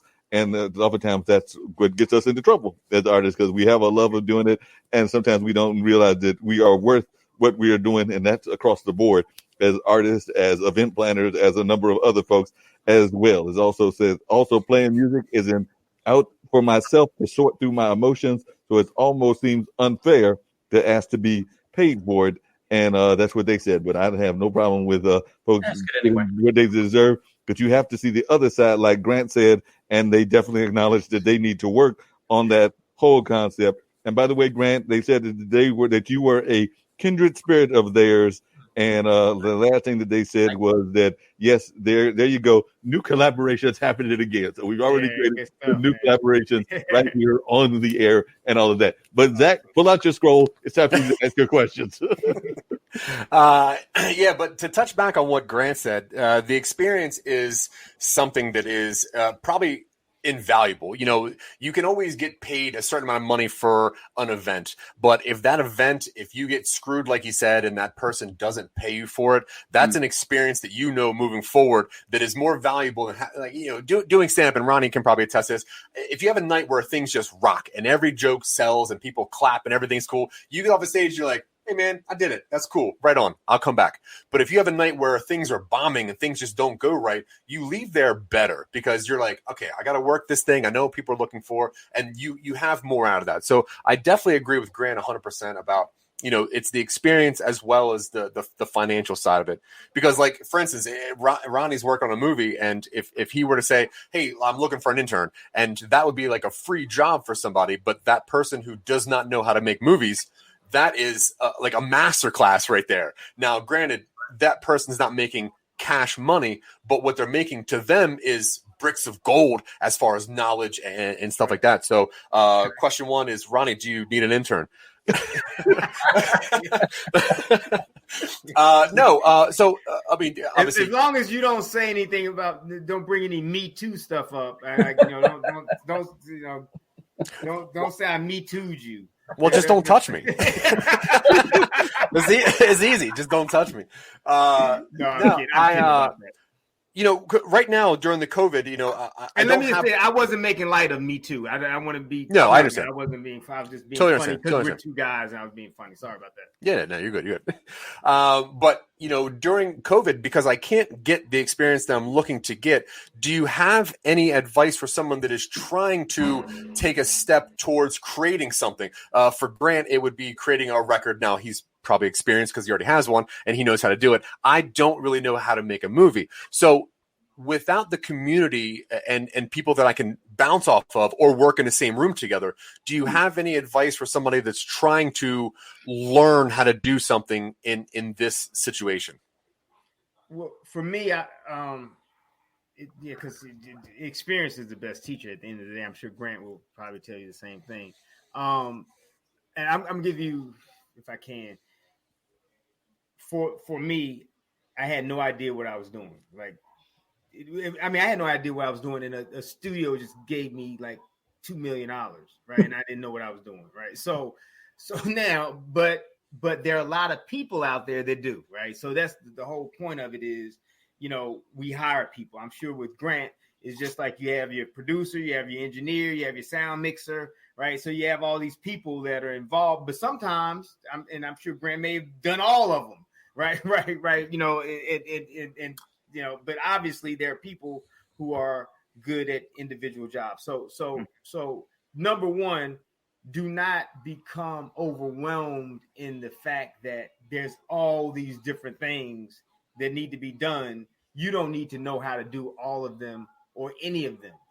However, there are different aspects to the business.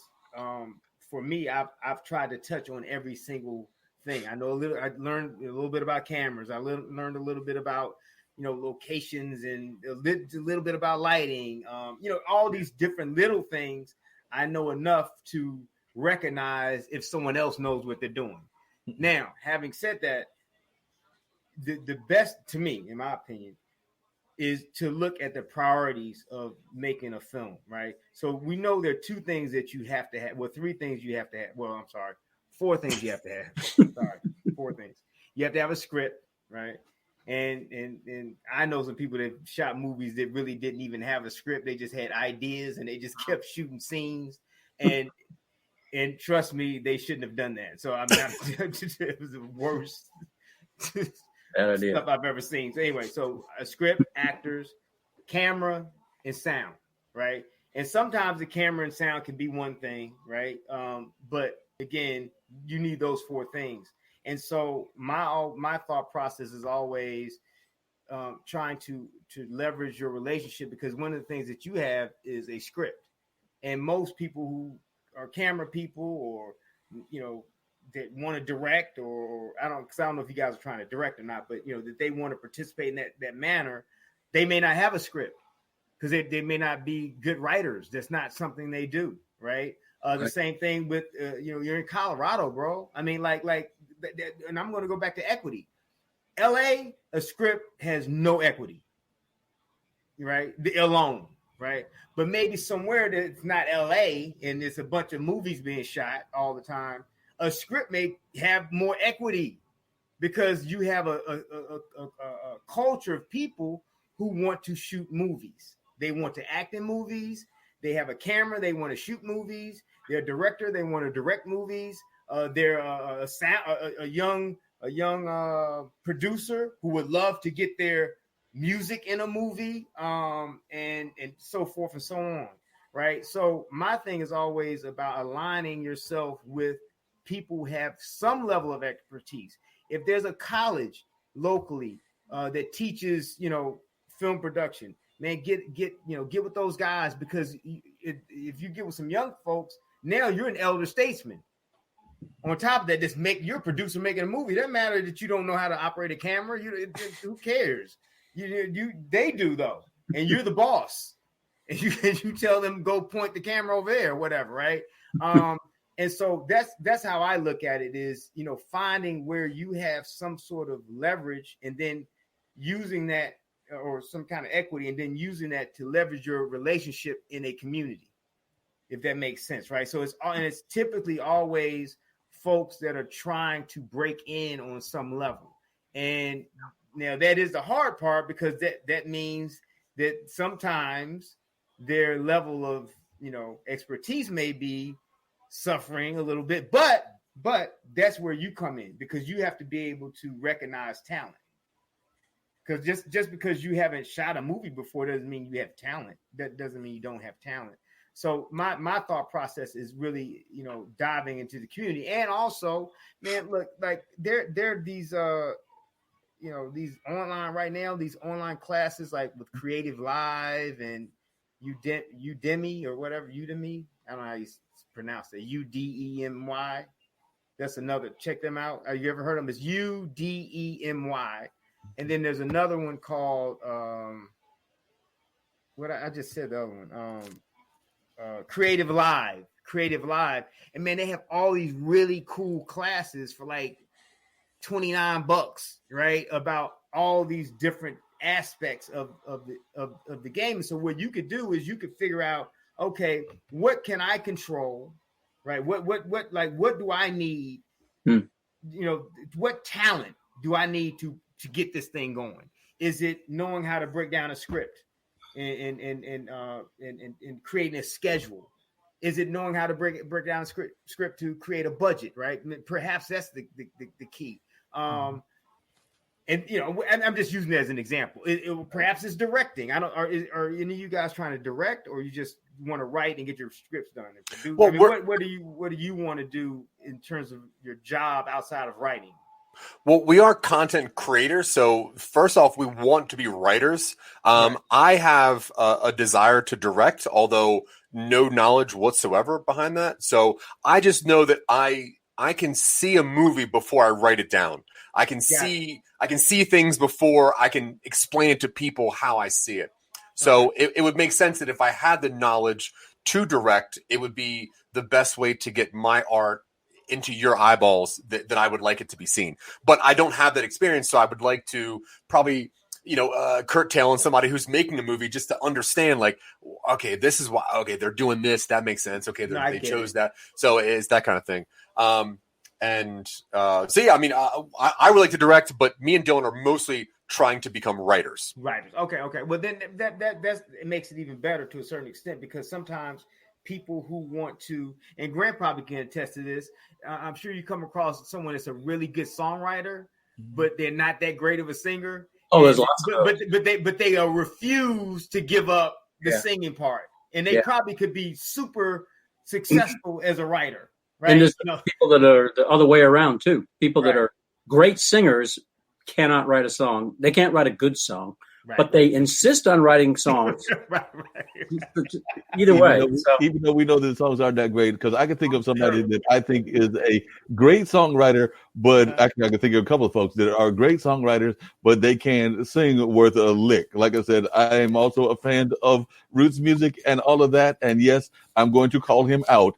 Bob Dylan, you cannot sing. You're definitely a great songwriter, but you cannot sing in the least bit. I would also argue that even though he didn't write a lot of his songs, and this is more of a folk singer in the African-American community, and actually I believe it was Brian that teamed up with him, was the actual person that wrote a lot of the songs. But Gil Scott-Heron, rest his soul, was not the greatest singer in the world. The Revolution will not be televised and all of that. He was not a masterful singer in the least bit, but he definitely had somebody behind him that wrote some great lyrics that were very about conscious political kind of things and all of that. So definitely those are just two examples. There are a number of other ones that could be out there as well. So I would definitely agree with y'all on that respect and everything. One of the things I was curious about, and it comes to something that you were talking about, Ronnie, and I know Zach still got that whole scroll of questions, so we're going to get to those as well. But Grant, one of the things that you talked about is the fact of what your organization is and how it's just collective and everything.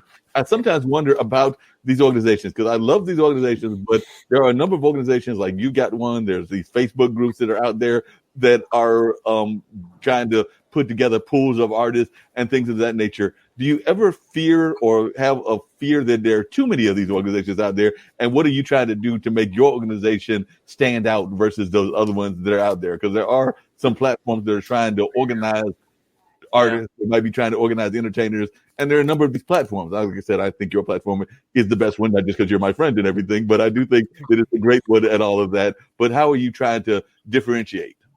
Well, I think we are differentiated by the nature of what our mission is. We're not about awards or any of that. I was going to say the C word. We don't do that stuff because we don't want to pit artists against each other and just to give it a shiny little trophy or whatever. Like, there's plenty of awards. We don't need to make another one. What our group is all about is connecting musicians. That's right in the top of our website. The Indie Collaborative, connecting musicians. That's how we started, and that's what we're always going to be about and nothing else. We just want to be like a clearinghouse where musicians can find each other, mostly musicians, but not only musicians. Like I said earlier, we've got actors and actresses and dancers and choreographers and directors, and we've got all kinds of comedians and you name it, and creative people who perform or who are involved in the performing arts in one way or another, either on the stage or backstage, one way or the other. And people want to find each other, and just even if not just necessarily to work together to make a literal collaboration, but just to hang out with each other and share their experiences, because there are many things you can learn, many lessons you can learn in one field that you can transfer to another field. That's for sure. Lots of, in fact, some of you wouldn't even imagine, but there's a lot of value in that. So that's all we want to be. And we don't want to be anything else. And I don't think there's no group like us. I don't know of another one anyway. I mean, there are plenty of groups that focus on, like I said, awards, or maybe it's about songwriters getting together and, trading information or ideas about how to write songs or how to perform. Or we're not about any specific thing like that. We're just really about making the human connections among creative people for lots of fun, actually, but lots of great collaborations do come out of it. That's for sure. Great works of art, great songs, great people making videos together, people making whole records together. It's great. The people that never would have known each other. You actually brought up something else that I'm curious to hear all of y'all's opinions on this, and we talked about it a little bit last time that you were on, Ronnie, but I feel that too often folks are aware of, and actually I was talking to Travis Diener and the movie house owner earlier on the other show, but too often people hear that term show business. And I think that there are a number of folks that are really good at the show aspect, but they don't necessarily know the business aspect. And I was wondering if y'all could both talk about the importance of knowing the business aspect in the entertainment industry, because I feel that too often, whether it's the sports people or whether it's a number of other folks, that we don't spend enough time on the business aspect of things. And it even comes back to something that Grant said, which is sometimes we get too caught up in competition. And I do think that too often, whether it's the Voices of the World or some of these kind of like talent shows, that it becomes so centered on the competition that we're not paying enough attention to the talent. So that's another thing that helps on the business side. So I'd love to hear all of y'all's thoughts on that. And I guess I'll start with you, Grant, and then I'll work my way around. So I'll go Grant, Zack, and then Ronnie. But Grant, what are some of your thoughts about whether we are teaching folks enough about business, and also if you could elaborate a little bit more on the competition aspect of what's going on in the entertainment industry? Yeah, I think I've always said, at least for maybe 10 years now, use the analogy of a coin. And I always said the music business is like this coin. On the one side is the art, the fun, the playing, the songs, the singing, the clapping, the fun stuff for musicians. But on the other side is the business of the industry itself, getting paid, the whole business part of it, not the art part of it, the fun side. For us musicians, it's the not so fun side. Now, some musicians are good at it, but I would say that's maybe 1%. Most musicians are not good at it, not naturally. They can learn to be good at it, but they're not naturally good at it because they kind of don't like it. It's not so much fun as singing and having everyone clap for you. There's nothing better than that.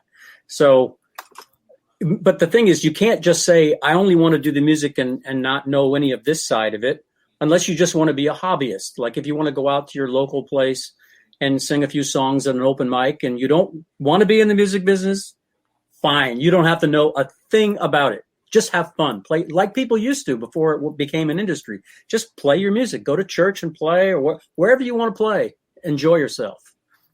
But if you want to be in the music business, you have to go to the other side of the coin and learn something about it, or surround yourself with people that do know something about it that you can trust to help you along the way. But you still have to know something about it, because a lot of people can attest, even like big people like Billy Joel turned his business over to one of his relatives actually and lost $30 or $40 million because he didn't keep an eye on it. He just trusted completely and blindly, and now he paid the price for that. So if you want to be in the business, you can't just have one side of the coin or the other. You got to have both sides. Otherwise, be a hobbyist. Forget about it.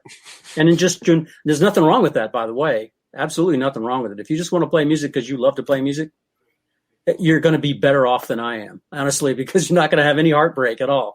You're not going to lose money. You're not going to have any sleepless nights. You'll just have fun playing music. Kind of the best of both worlds. About contests, I don't know. They like the Grammys and all that kind of stuff. I think they're mostly about money and TV ratings. Honestly, I think that's clear to everybody, whether they admit it or not. It's not really about quality or anything like that. So I'm not really interested. I never really have been interested in them so much. I mean, I've been to the Grammys a bunch of times, and it's kind of a fun experience. But I don't really put a lot of stock in the actual process of selection of awards. I don't know. I don't give it much credibility, honestly. Yeah, I can agree with you on that. And I've heard a lot of people say the same things about what I call the emerging artist kind of contest, whether that's The Voice or whether that's America's Got Talent or a number of those. They also don't feel necessarily that they are doing a great service to the music industry either, because sometimes they don't necessarily teach the folks the business aspect of it. And a lot of times folks get discovered, but then they go fade into the sunset after maybe a year or two. It's just entertainment. Yeah. What's your take, Zach, on some of this conversation? And we'll let you go to your scroll questions as well. Yeah, for me, it's kind of on the opposite side, because I'm not in the business. I'm trying to understand and learn the business. I'm looking into the things that I don't know. I was never really taught a way to learn properly, which is a weird thing to say. So I have to learn at my pace with my resources. So like, for instance, the things that I'm learning is like, okay, so I want to be a writer. Is it important for me to get some sort of agent or to get some sort of manager first to tell me the things that I should be gearing towards? Or should I be more in the creative process where do I just create something with the means that I have just to get it out there so people can see it? So I'm kind of in the opposite end of Grant and Ron, where I don't know a lot of the industry itself or the process on what it takes. So I'm interested to hear just their answers, really. So, Ronnie, what's your take on show business? But also coming back to what Zach just asked you, does he need an agent as a writer, or does he not need an agent? So if you can wrap that into your thoughts around the business aspect of the show business, but also whether you think somebody like Zach needs somebody to represent him as an agent. Well, you don't need one, but I've never had one. But it'd help me if I had one. I'm sure. because what at the end of the day is the system is set up to work in a way that benefits itself, but also benefits the people who participate in it in the way in which it's set up, right? So, in other words, if you're into the idea of Grammys and all that stuff, like what Grant was just talking about, then that system that's set up for that, and you have that type of interest or talent or knack, then you'll fit right in, right? You'll like kind of go right into the flow, and and it is what it is. So it's really about finding your niche what your capabilities are and how you attach them to the system itself. But having said that, the business is my point to that is just, it's very important, because it's the business that feeds us and gives us the opportunity to go and do our art, right? And so you have to just have a very healthy respect for it. If you don't understand it, that's fine. You're not supposed to understand it. But what you are supposed to do is make your best effort to surround yourself with a community that, does the things that you look, man.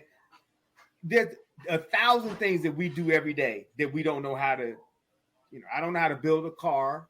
I don't know how to make my lights turn on. I don't know how to do any of that stuff. I don't know how to grow corn. I'm killing the cow, anything. So I go to people that do those things and I give them money, and they take care of that for me. So it's the same thing with this. You have to understand where you fit into the pie. You may be a person that has a business acumen, and so, but you like art. Like for me, I've always teetered sort of on the line between the two, because I actually started off in this business as a business person, right? I mean, Mark, I was the guy who ran the comedy club, booked the comics, then I did shows and stuff like that. So, and then I developed my art as a result of that. But, so I have a healthy respect for both sides, because a lot of times what happens in show business is the show and the business are at war, like constantly. They're fighting each other all the time. And I think that the answer is somewhere in the middle, that that the show needs the business and the business needs the show, right? And somewhere in there, what you're hoping is there's a checks and balances, just like our fine government, right? We hope that there's enough checks and balances in there that we all don't get killed. Like,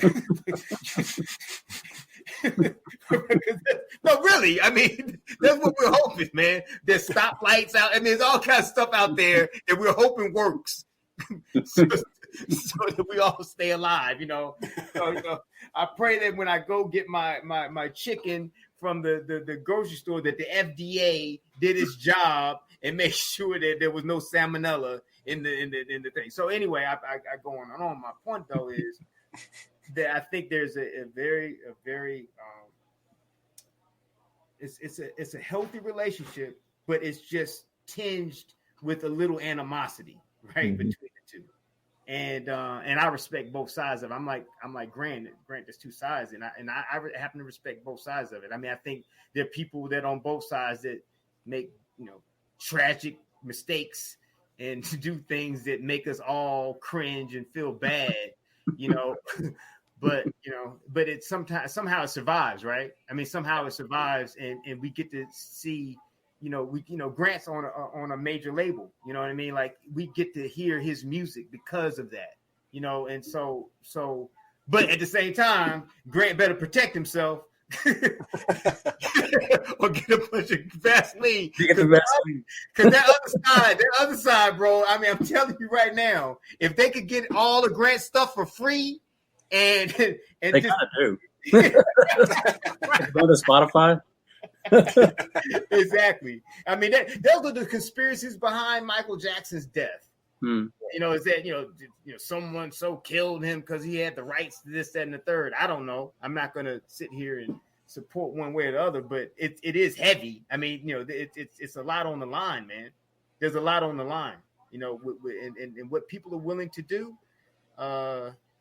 I'm not trying to go into a different subject, but I'm just saying it is very serious, though. I mean, like this idea of how that relationship works, man, is a very, very, very serious, man.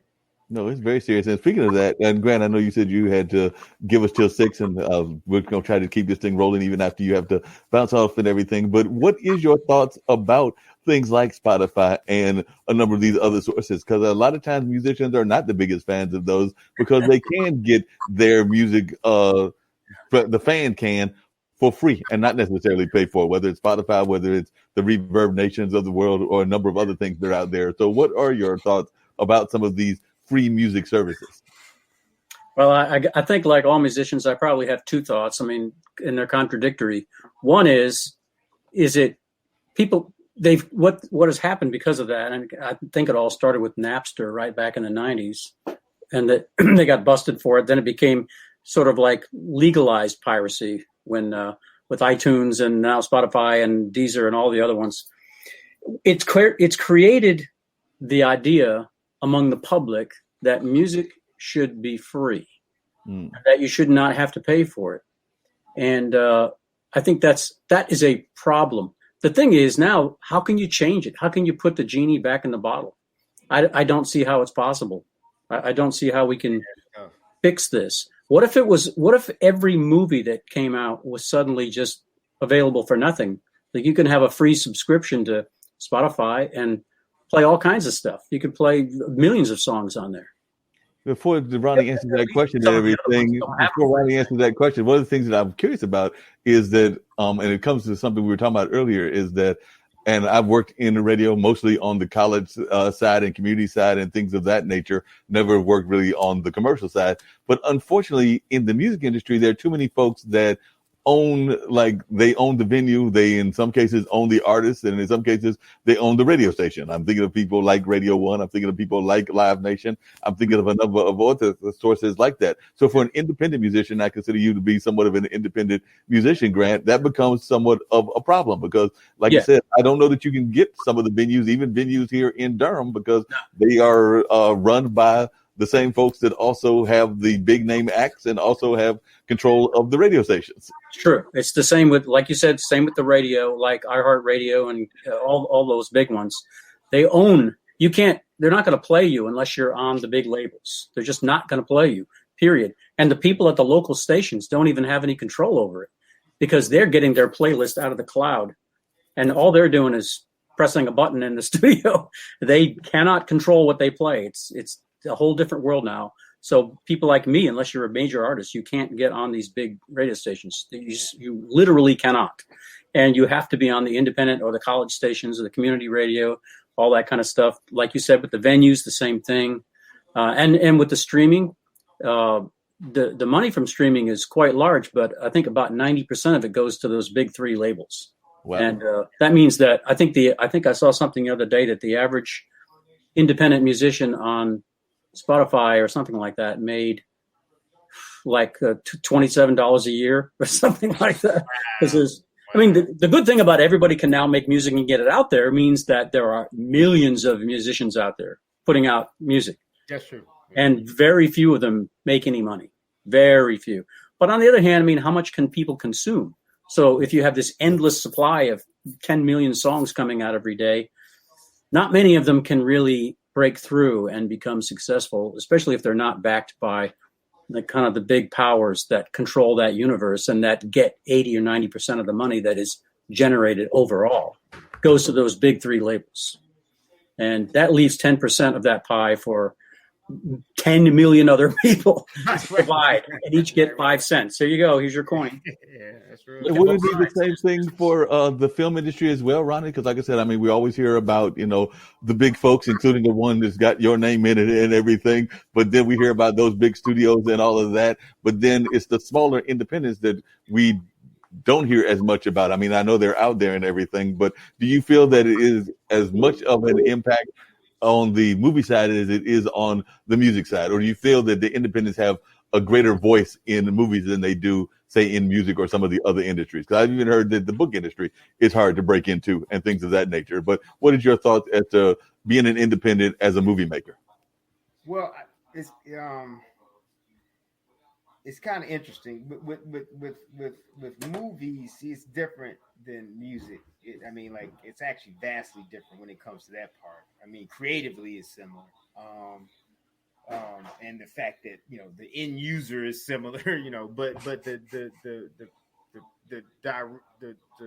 pathway is a little different because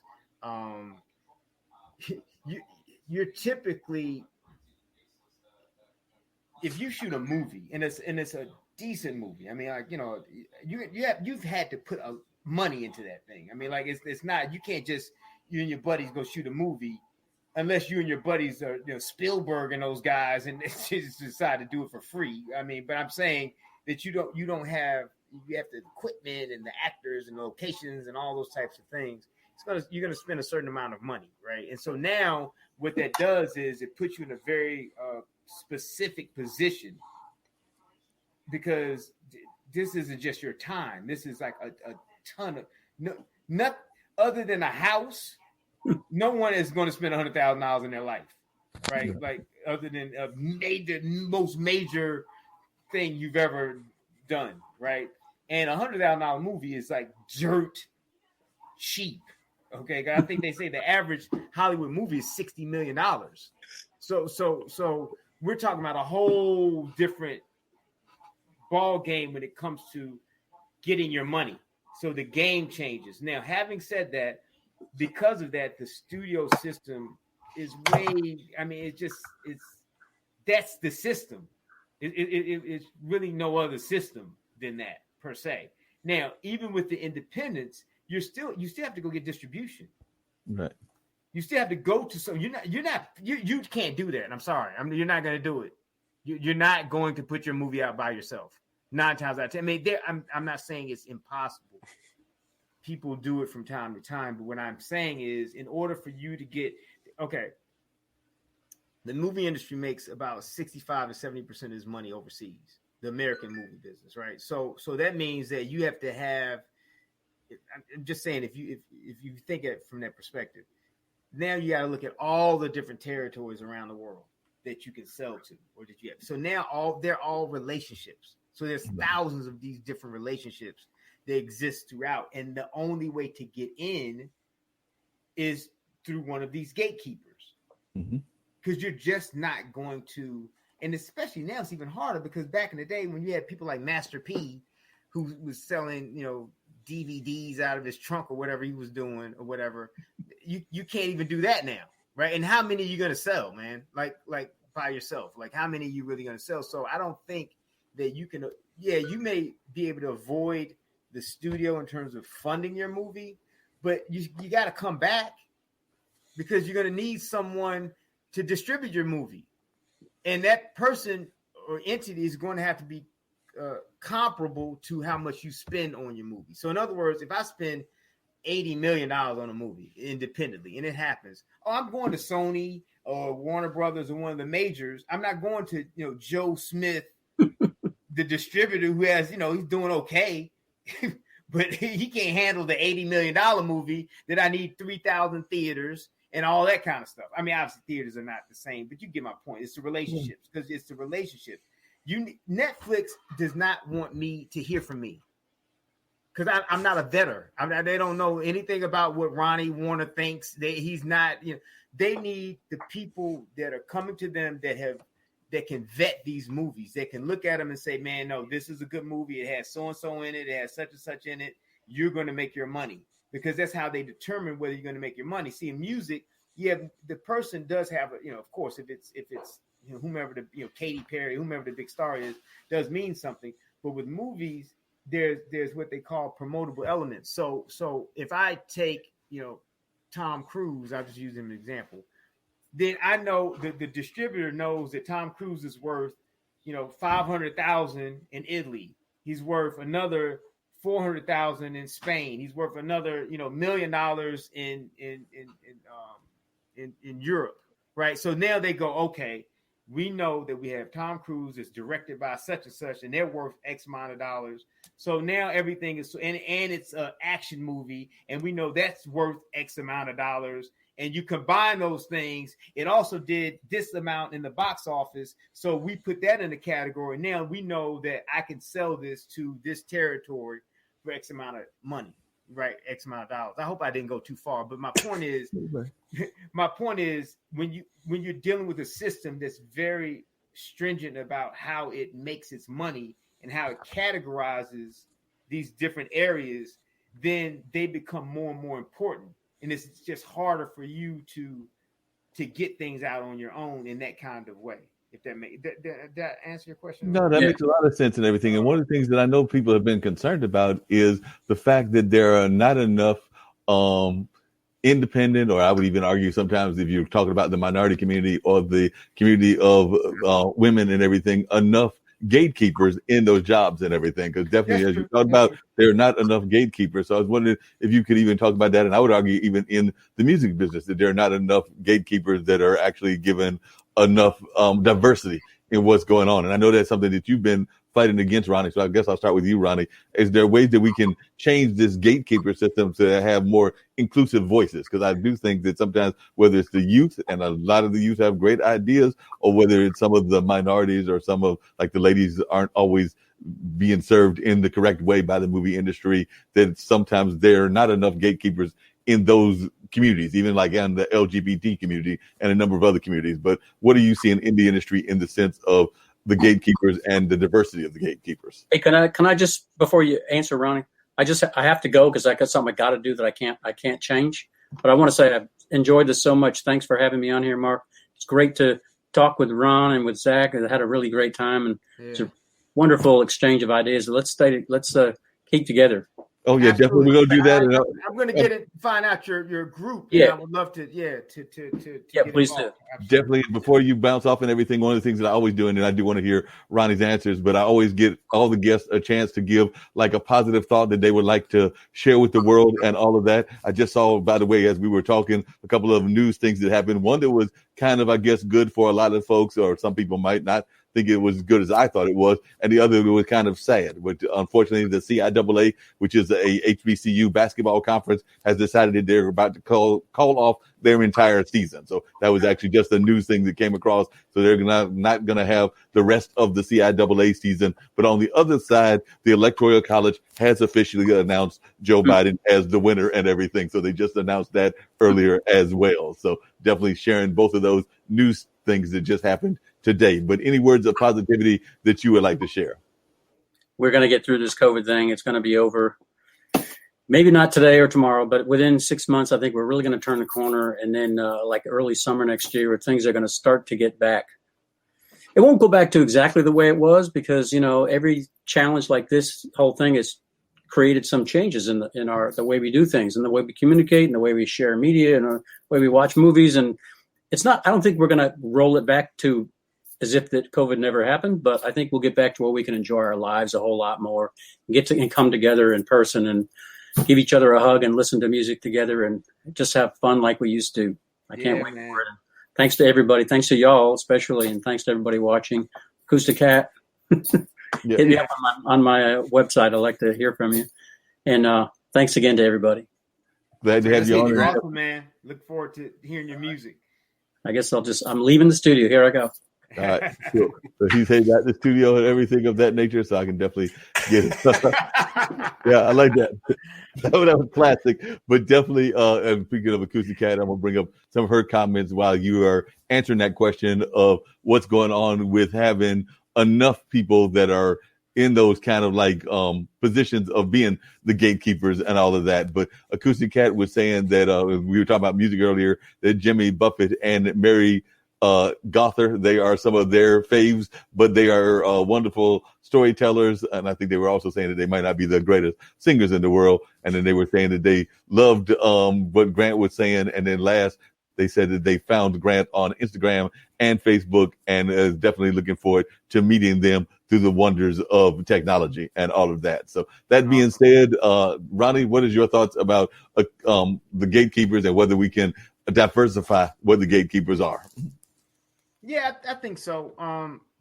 At the end of the day, I don't know the answer to those questions necessarily, because the unfortunate reality is that when you start talking about different groups, whether it be African Americans or women or gays or whatever group it is that is suggesting that they aren't playing on equal playing field in terms of distribution. And I would surmise that there is an issue, right? I don't know how the depth of the issue. I don't know that changing the. When I say complexion, I don't mean just skin complexion. I mean whatever it is, whether it's the female or African American or LGBTQ. I don't know what that does in terms of how they look at different elements to how they judge. Do they want to participate in this particular project, right? So let's say it's an African American movie, romantic comedy, right?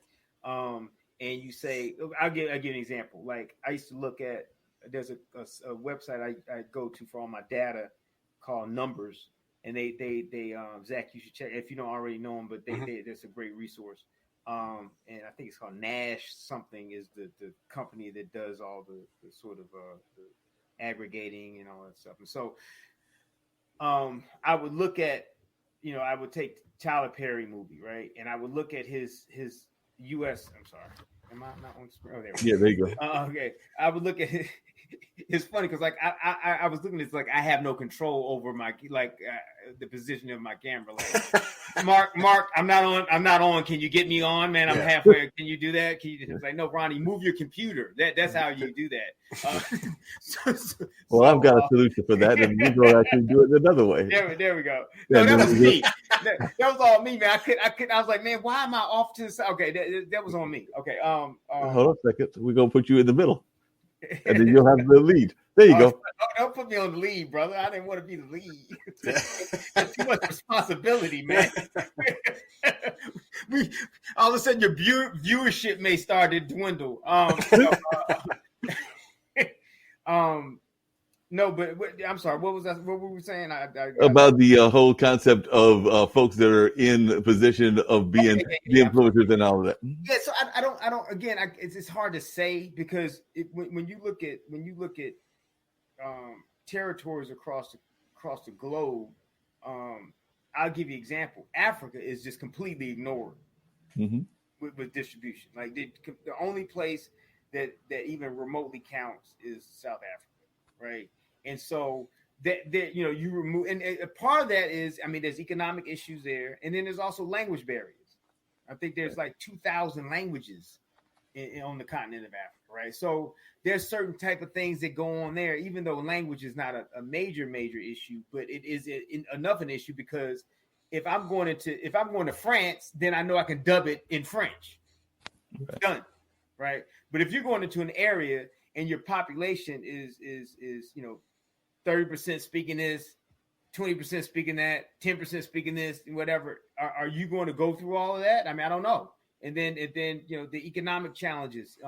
What if you're in an area that's people are making $30 a week or some crazy number. They're not renting your movie for $2.99 or whatever the case may be. So that's you got to take those things into consideration. So I don't know the like I was saying when I would go to numbers, I would look at Tyler Perry's domestic box office, and it would be literally almost the same number as his global, which means he didn't sell at all. So even though this guy is hugely popular in the United States, for whatever reason, his stuff wasn't being sold anywhere else. Now, so there's a couple things you have to look at. The movie industry, what they did was they're selling American culture, and right. There's an identity of what that looks like, right, to the rest of the world, right, and it may not look like a Tyler Perry movie, right? I mean, historically, what they've sold. So now you have to rebrand. See, so that becomes so some family in Sweden. I don't know that they want to see Medea. I don't know, because there's a cultural, completely different thing going on, right? And so that's a space that you can't really put a definitive answer on, but you can say for sure that there are issues. Right. And I am not inside and deep down enough in the weeds to know specifically what they are, but I know they're a lot more complicated than just saying hey man, we need more diversity. Yeah, of course we need more diversity, but I mean, there's a lot of things that go into becoming diverse. Right.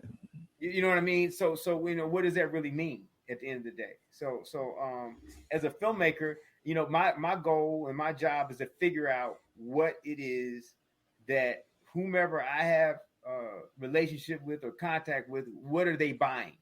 Right. And that's where it is, man. If you know that they're buying X, Y, and Z, then you need to try to make that, or you're lucky enough to make something that folks believe they can sell. And that's just the unfortunate reality of the game, man. I mean, it's just one of those things where you got to keep fighting the good fight. And every now and then, you'll put out a really great movie and it'll change a little bit of a narrative. I think Black Panther did something for the African American community in terms of tentpole movies and things of that nature. Oh, maybe you can have a Black lead in a tentpole movie and it do $1 billion overseas. And same thing with women. Women have, they've been some of these action leads lately, and if they're showing numbers, then hey, man.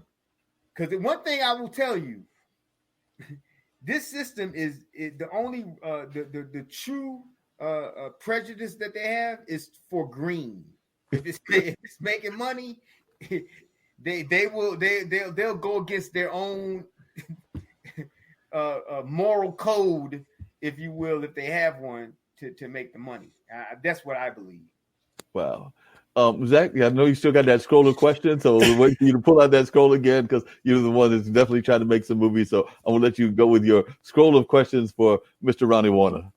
Yeah, but to touch back on your last question, though, I think it's important to make sure that, people want to make money. And when you look at websites of movies that have made money, those are all based on movies that have made money, which are those are based on movies that have made money, which those are based on movies that have made money. Yeah. So you're basing a lot, not you specifically, but the generations in the world are basing a lot of things on what has always made money, which has been a white man in charge of telling a great story. That's what sells, unfortunately. But something that is very important to Dylan and myself, when we got together, and I really put a lot of trust into him as far as taking my stories and taking my ideas and crafting them, is that intersectionality has to be in there somewhat. It can't just be a white guy telling a white story about another white guy. Now, granted, I'm a white man, so it's not fair for me to tell other stories, but it is fair for me to try as much as I can to make it as inclusive to everybody. I mean, when you look at, Africa, for instance, there's not a lot of English-speaking white men there that are the heroes of their stories. But that doesn't mean that they don't want to see that, And you think about India, there's more people in India and China than there are anywhere else, but there's not that many Indian-led movies coming out of Hollywood. But that doesn't really make sense if you think about it, because there are more of the population than there are here. So I think it's important, and I totally agree with what Ronnie said. Like, companies want to make money, and they want to be able to sell the product, and they can only go by what they have known. But I think that it is important for the future gatekeepers to keep in mind that there are a wealth of people out there that need inspiration. My daughter is 21, and she didn't know that a female could be a Jedi until The Force Awakens come out. So she spent her first 12 years of her life thinking that Jedis could just be dudes, and that could never broach the spectrum of her thought concept of like, well, okay, I can be a Jedi, but if I were a Jedi, what else could I do? So there was no original launching point. Now, if there were that a long time ago, who knows where we'd be now, Right.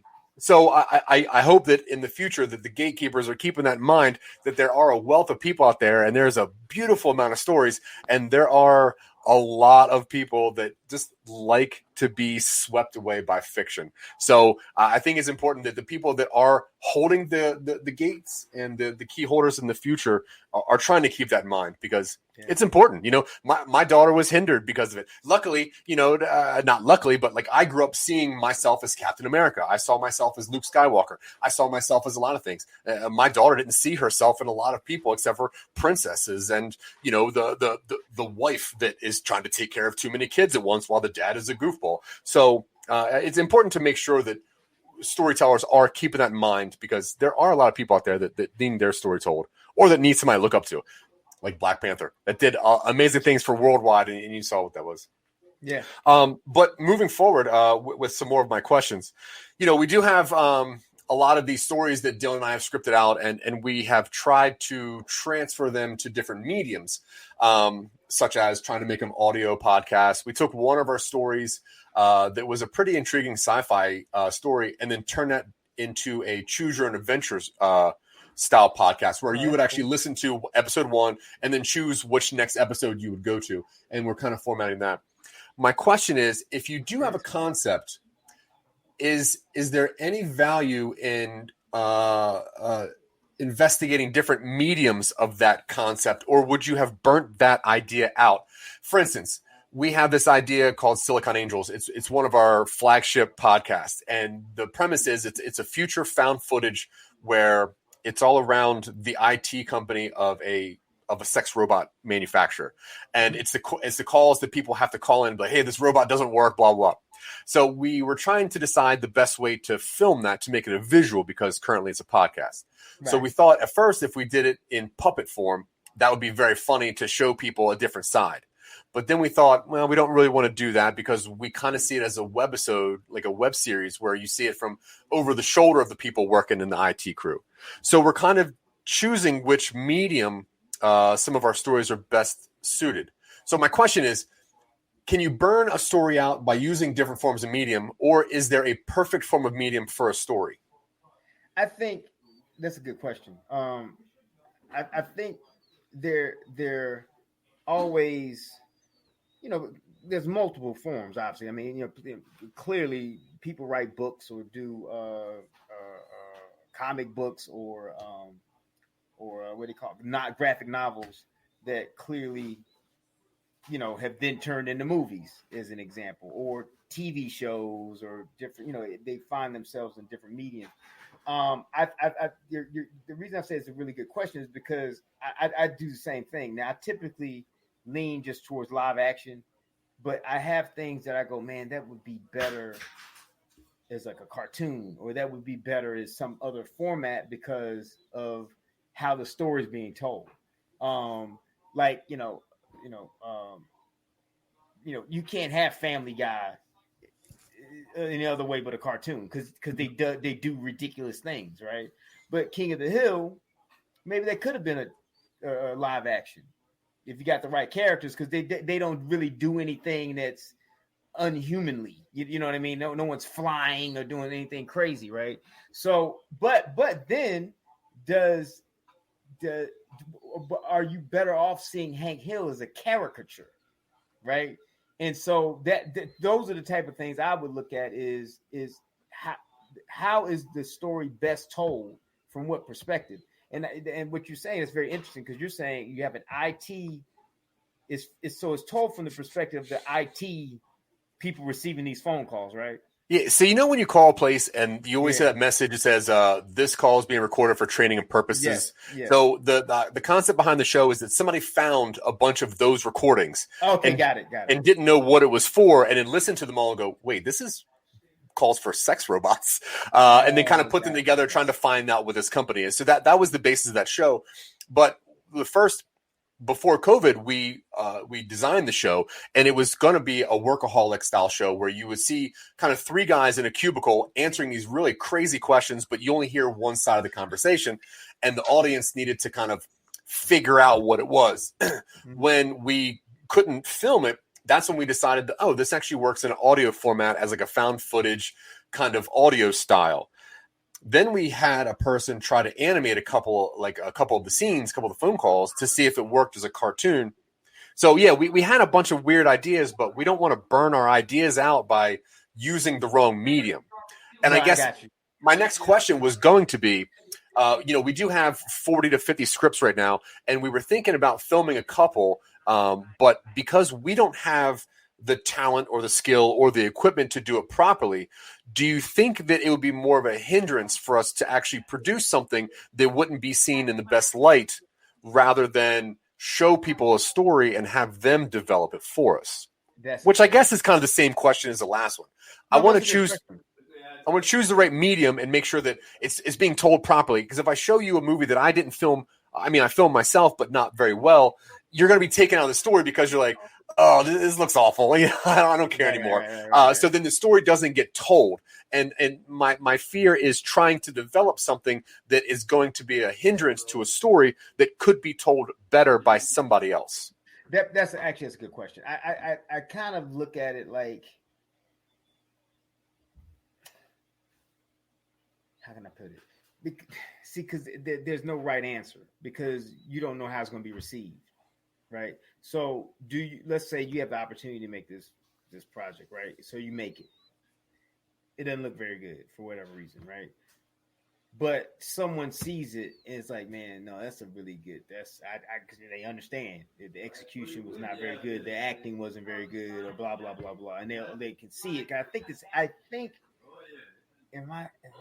Because Ronnie, along those same lines, and then I want to hear your answer as well. But along those same lines and everything, one of the greatest independent movies that has ever existed in my mind, if I remember correctly, and I'm not going to even lie and say that I saw the movie, but I've seen clips of it. But I don't remember Blair Witch Project being the greatest shot movie in the world in terms of its cinematic value. Like I said, it was a bunch of independent people that wanted to make a horror movie. But as I recall it, like I said, I did not see the entire movie, but as I recall it, it wasn't the greatest shot movie in the world. Or is that just a misconception on my part? It was a storytelling technique to be shot poorly on purpose. Right. Yeah. So they used what made it work. Yeah, they used the lack of directing to tell the story, which was ingenious, but a flash in the pan. You can do that once, maybe twice. So yeah, it wasn't that they had a bad directed movie and it turned out well, like The Room. It was they set out to make this look like that. So yeah, sorry. So it actually was done well. Yeah, very well. right, because it was meant to look that way, and they got a pay lick out of it. It definitely sucker people. People are like, no, this is real. Like, dude, it's not real. It's a movie. Yeah, man. Come on. Yeah, that thing really worked for them, man. Yeah. I mean, well, it really worked for. It's funny because we had a agent that had been, I guess, working for their distributor, I think, and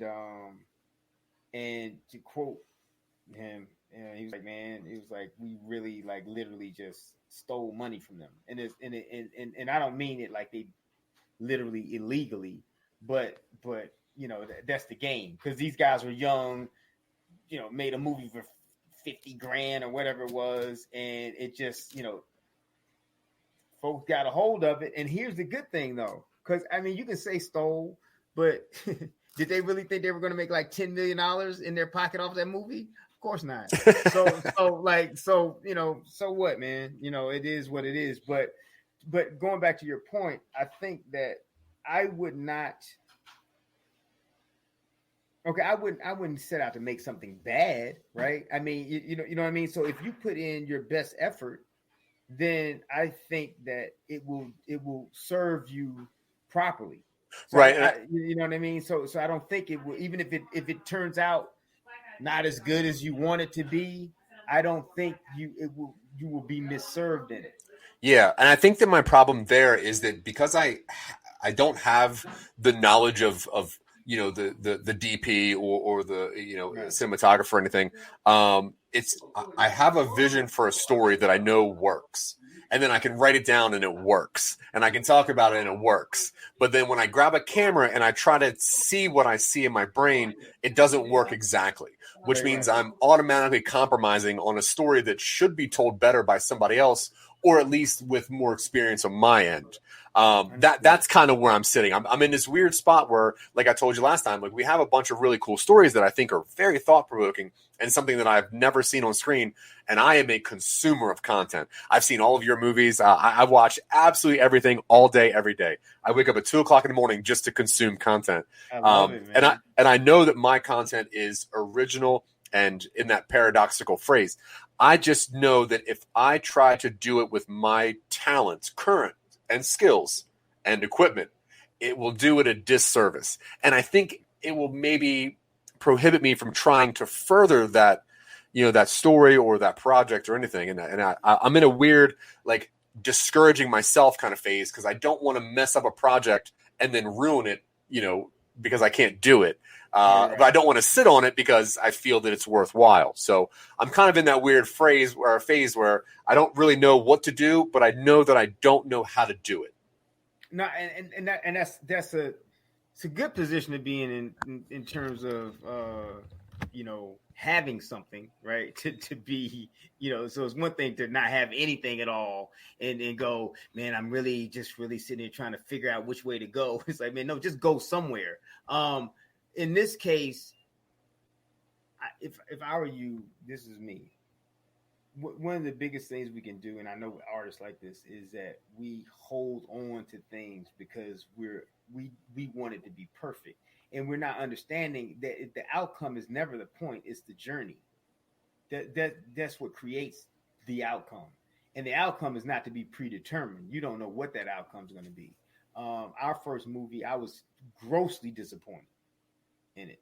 I was like that script was a solid A script. Trust me. And the movie to me is maybe a C plus. And then over the years, a little sentimental. I may go up to a B minus from time to time. And, it wasn't bad. But it was because we didn't, we were new. We didn't know all the stuff, But now, fortunately, we did have people that supported us, and so we didn't have a bad movie. It wasn't, so it had all the, the right. We had a good DP, and we had all the right people. You know what I mean? But it still could have been better. There may have been a couple cast decisions that could have been better. I thought my performance could have been better. A lot of little things that I go, man, we missed the mark, and and according to what they expected from the movie, we did miss the mark because that movie was supposed to be a theatrically released movie, and when we tested it, I think it got like a B plus, A minus, or somewhere in there. But because of what they felt like they were going to have to do in order to, present it, they felt like that response, even though it was a really good response, wasn't like, oh my God, gut busting response, because that's what they felt like they would need in order to push this movie with these two leads in it, which was one was me, who's an unknown, and then Danny Masterson, who is he's not unknown, but he's not a movie star. He's the guy on the show. Yeah. You know what I mean? And he's not even the good guy. He's like probably the last guy. I don't know. Yeah. I mean, you know what I mean? Like I don't know, like Kutcher and all those people. Yeah, he's number 4. Yeah, he may have been number 4, and that's no knock against Danny. He has other issues to worry about right now. Yeah. Unfortunately, man, I hope that works out. I pray to God he didn't do stuff or whatever, but because he was a really nice guy. But what my thought process is, man, don't hold back. Because you wait, if I have an opportunity, go for it. If you have but now I wouldn't say force it. Yeah. I wouldn't say, go out, man, fucking we're going to do it on the iPhone and just go out there and do it if you're not inspired to do that. You know what I mean? But I wouldn't sit on it either, though. If you have an opportunity, then you got to go for it. Well, we don't necessarily have an opportunity. What we have is the idea of a couple different drives. And one of them is to create something and really just push it into people's faces. But we are afraid that because we don't have the knowledge that it's going to just be represented incorrectly. But push it in what? Like when you say push it in what? In what format? Are you talking about on the show itself, or are you saying animation? What format are you saying push it? Well, like take one of our concepts and try to film it on like a cell phone, try to work it through an iMovie program and actually create a mini short film. Got it. Just so that we could put on YouTube and so we could send it to people and say, hey, this is kind of our idea. But I think that currently we're stronger writers than we are I got you. Creators yet. So do you have any kind of budget at all? Like, do you have whatever money we can put together. We kind of pitched an idea to IBM TV and sent them a budget to create something, and we're still waiting to hear back from that. Okay. But yeah, we're in that networking phase where, like I said, we're sitting on a bunch of stories that are cool. It's just I don't know what to do with them. And I got you. So that's a tough position because what you're saying is you're not man, yeah, I get what you're saying, because you're saying you guys aren't even, you're not necessarily like, hey, I want to be a filmmaker in terms of a producer and all. You're content creators, and you want to get your content out.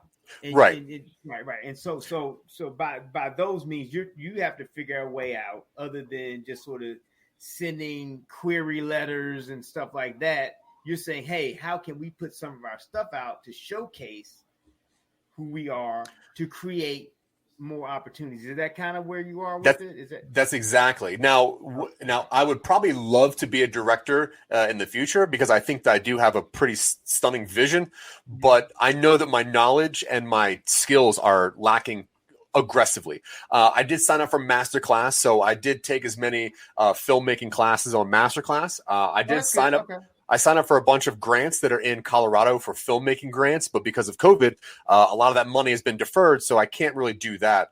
And I do feel that once I understand the concept of making movies or film or anything, then I'll want to do that. But currently, Dylan and I are content creators, and the reason we started the show Talking Upstream is to show people that you could give us a very stupid concept and we could write a full feature film in about an hour and a half, just with that. So we thought that our first step to show people that we're content creators is to have a show like Talking Upstream. And then we're moving that into a Twitch fashion so that we can engage with our audience a little better. But yeah, we're kind of stuck in this thing where we're known as cool podcasters, and we show up in a lot of weird podcast things, and we're known as content creators because of Talking Upstream. But we want to make that next step, and we just don't know. You know what I would do? You're in what part of Colorado? Springs? No, what Boulder. Boulder. What are there any universities there? Well, there's CU's there. Colorado University is in Boulder. Do they have a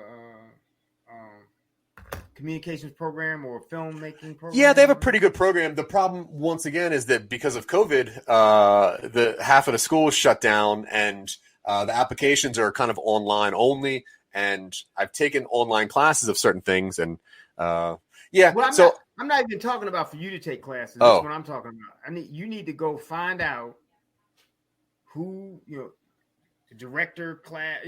You need to go to that source and find some students. Find a director student. Find whatever. Just find a student in that place and say, "Look, man, I got a script. We have a small budget, and we want to make a movie." And then what you do is allow these young kids, with your oversight, and you can use me. I'll help you. Along the way, if you need, hey man, what do you think about this guy, this girl? If you want, you know what I'm saying, in terms of sometimes vetting this, someone's real or what. I mean, and I don't think you need me, but I'm saying I would, make myself available to help in any way I can.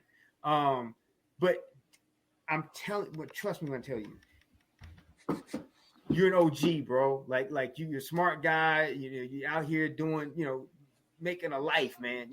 And so when you go to these young folks, man, they're gonna listen to you just because you're OG. And if you go say, hey man, I'm putting this film together, I got a couple dollars, maybe pull up a couple $1,000, $500, whatever it is, whatever. I don't know. Depends on the script, right? Yeah. But you have the short 10-page script, right? Man, and I'm telling you, they will shoot your movie.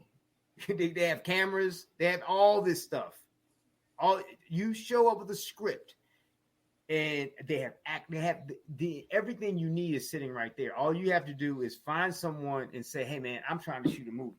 I got a small budget, and I need to get put." And they will do it, man. I'm telling you. And that's why I'm saying you're in Colorado, right? Yeah. That you have equity in having a script and maybe a couple dollars to go and get these people who want to shoot movies. They're not in LA, they're not in New York or wherever, these mecca, places that I'm telling you, when I'm trust me when I tell you, if you go to, it doesn't have to be Colorado University. It could be I'm sure there's some other film schools. Find some people that are young though. Don't get nobody our age. Yeah. You get people with promise, right? People our age have settled into their failure, right? Yeah. So don't find anyone that's settled into their failure. Find someone that has hope.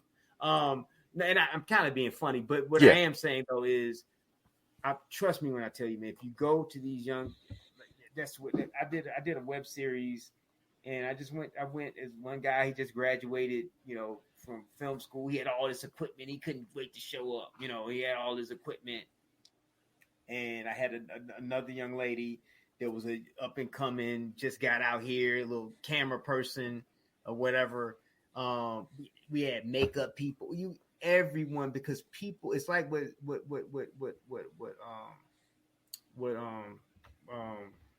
the young lady was saying. Oh, the young lady. Well, the young lady. Well, Grant was actually saying it too, but the young lady said it too. Aristocat, is that, man?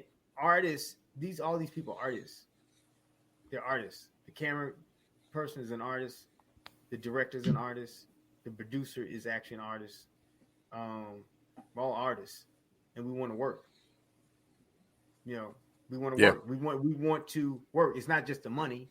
It's being out there in the grind, right? So if you offer someone an opportunity, then man, they'll run with it. And so, the most beautiful thing about being a creator, I'm gonna tell you, man, when I did, I mean, I had written before that on a TV show, but I'm going to use Puff Puff Pass is the first time I really was on the other side of the table.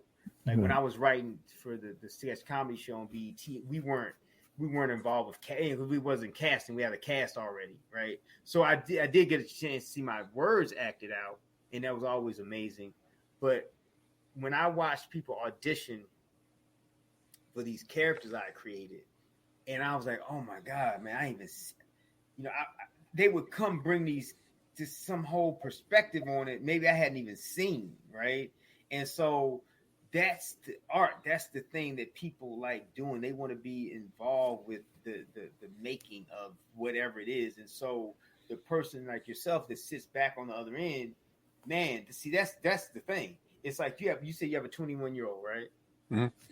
Now, at some point, she, had different levels of graduation. Maybe it's the first time she rode the bike or walked, to the store by herself, or something that was a moment of you having to let go, right? But how beautiful is that when you let her go and ride the bike or whatever, and she's okay, and she's super happy, and you're like, oh yeah, man, good job, right? That's what you have to do with this. It's you're birthing a child, and then you gotta let it go, and let someone else go be a part of that journey with your child, right? And that's the same thing with this. And you just need to find the right, caretaker. And like I'm saying, if I were you, and maybe you can, muster up a couple grand or whatever it is, just sort of, make sure you're feeding people and the basics, right? And make people feel good. Maybe just a couple dollars in their pocket, gas money, whatever. And people will shoot all day long, man. All day long, and you'll be surprised at the quality. If you catch someone in film school, man, they want to be good. They've convinced their parents to put them, pay thousands of dollars for something that probably may not work out, right? Yeah, that's very true. Hey, Ronnie, just real quickly, and that's you're good. And coming back to a question that I know a lot of folks that are watching will probably be wondering, and it may even be one of those questions that Zack was going to ask you eventually and everything. But I know there's a lot of folks that are very much interested in making movies. You definitely had success with Puff Puff Pass, with This Christmas, and a number of other ones. But they try to go out, they try to raise money. I find that a lot of times people will go and try to do what I call the family plan, meaning that they'll go ask family members and things of that nature. Sometimes they'll come on board, sometimes they won't. But then I also find a lot of times folks will try to go to the folks that they think have money. And sometimes these folks may have money, but they may have no interest in making movies. Like I know there was a local filmmaker here in North Carolina that wanted to make a movie. I think he still has an interest of this house party type movie that he was going to do. But he went to like the lawyers and the doctors. And of course, the lawyers and the doctors said, yeah, we're down with you making this movie. We'll definitely support you and all of that. And I remember he didn't rent, but he got a big lawyer's office. He then invited them to come to the pitch meeting, for lack of a better term. And as I recall, nobody showed up. I think we saw, maybe because I was involved in that project, I saw maybe one or two people drive by. They did what I call the drive-by. And they saw no other cars. They didn't see the other Mercedes-Benz or any other fancy cars. So they kept on going. And like I said, I know that they encountered them later on. And actually, a mutual friend of ours, Brett, was involved in this same project. So he can tell you about it just like I can. But what is your advice to folks that are wanting to do movies on an independent level and are trying to raise money? Because you've mentioned figures a couple of times, and we're in the middle of a pandemic, but hopefully, like Grant said, we'll be out of this after a while, and the vaccine and everything will work. So we're just going to put it in the future in a normal time. But what ways would you suggest folks go after money? Because I do find that a lot of times people have great ideas like what Zack has, but they don't necessarily have the capital in their pocket. So what are some of the ways that you would suggest people go after that money?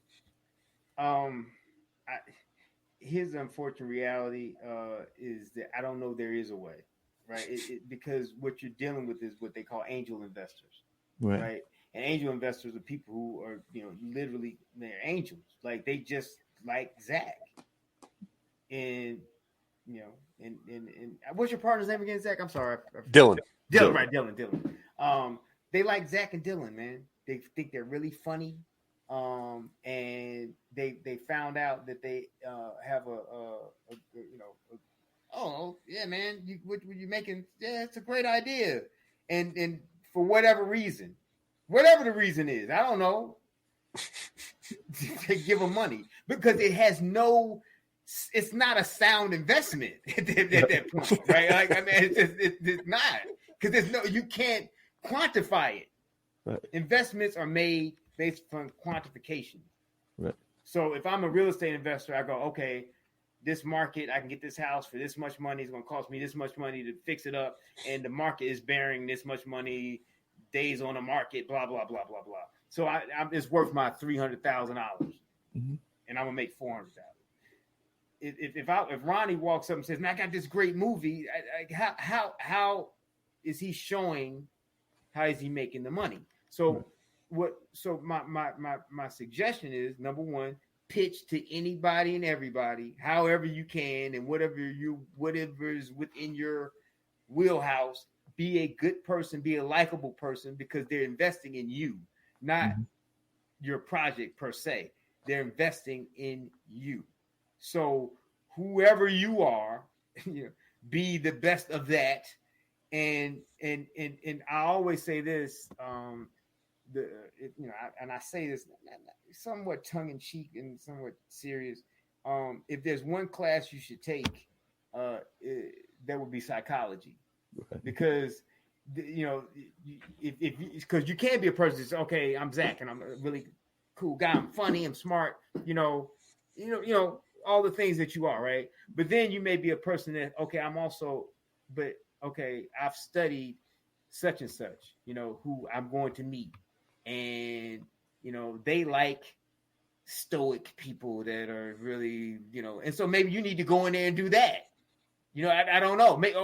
I found this angel investor, man. I think they like it, but Zack, man, they hate beards. So you've got to go. Zack has to decide. Zack has to decide. Right? Zack don't need a beard, right? But suppose it's like, yeah, man, but he really likes his men in dresses. I mean, okay, you gonna do that too? I don't know. Yeah. So my point, Zack said, yeah, I'll do that too. Yeah. No, easy. But my point is, I'm saying, like it's understanding people. It's because it's not.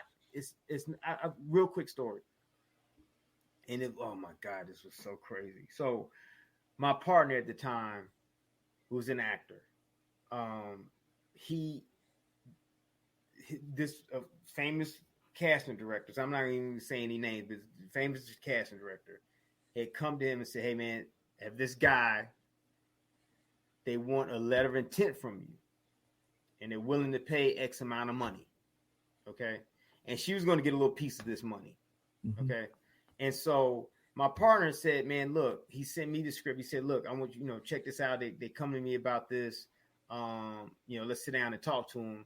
Because, we would always look at things as, potentially, is this a project that we should take on? Right. Since they're coming after him to play this lead or whatever. And so, but my partner is a guy with a lot of integrity. So he wasn't just going to, first off, a letter of intent is non-binding. Mm-hmm. So you can just, but it does help you as a filmmaker because that means you've had a conversation with this person and they really they liked it enough to sign a letter of intent. So that obviously does help. However, it is non-binding. But because, like I say, my partner has integrity, he was going to read the script and say, hey, man, I'm down, but you're going to have to make these changes, right? Because I'm not going to put myself to be involved with something I think is less than quality, right? And so and again, like you say, he asked me, can they just meet at our office, blah, blah, blah. I said, yeah, man, of course, whatever. I'll be, and would I be there? I said, yeah, it's cool. So we'll sit down. So I didn't get a chance to read the script, but, I still obviously went to the meeting. So we're sitting there and he began, and the guy that's the investor's there, the writer director's there, and the casting director's there. And she knows she's about to get this money. He just needs to sign the thing, right? So my father sits there and goes through the movie in terms of, okay, these are the notes. And man, he had so many notes, man. It was like a page one rewrite, bro. It was like, the notes just kept going, right? And so the kid, because we're on Warner Brothers lot. So this kid is this, filmmaker all of a sudden sitting on Warner Brothers lot and this, celebrity, with this famous casting director, and someone's about to write a check on their behalf. And so he's just taking the notes going, yeah, okay, I can do that. Then the investor's sitting over there going like, yo, man, that's a lot of notes. Like he's like, because then he's going like, are you going to be able to rewrite this thing? And I could see the look on his face, right? So they're sitting on the couch and literally, man, I wish you could see me, but the guy just starts sliding down the couch like the investor. Like he's like literally just like if the meeting's going, like he's like ends up like he's down like this. And so I'm sitting over here, and because I have no interest in this, I'm a complete observer. So I'm getting to watch how this unfolding because I have no vested interest in it, right?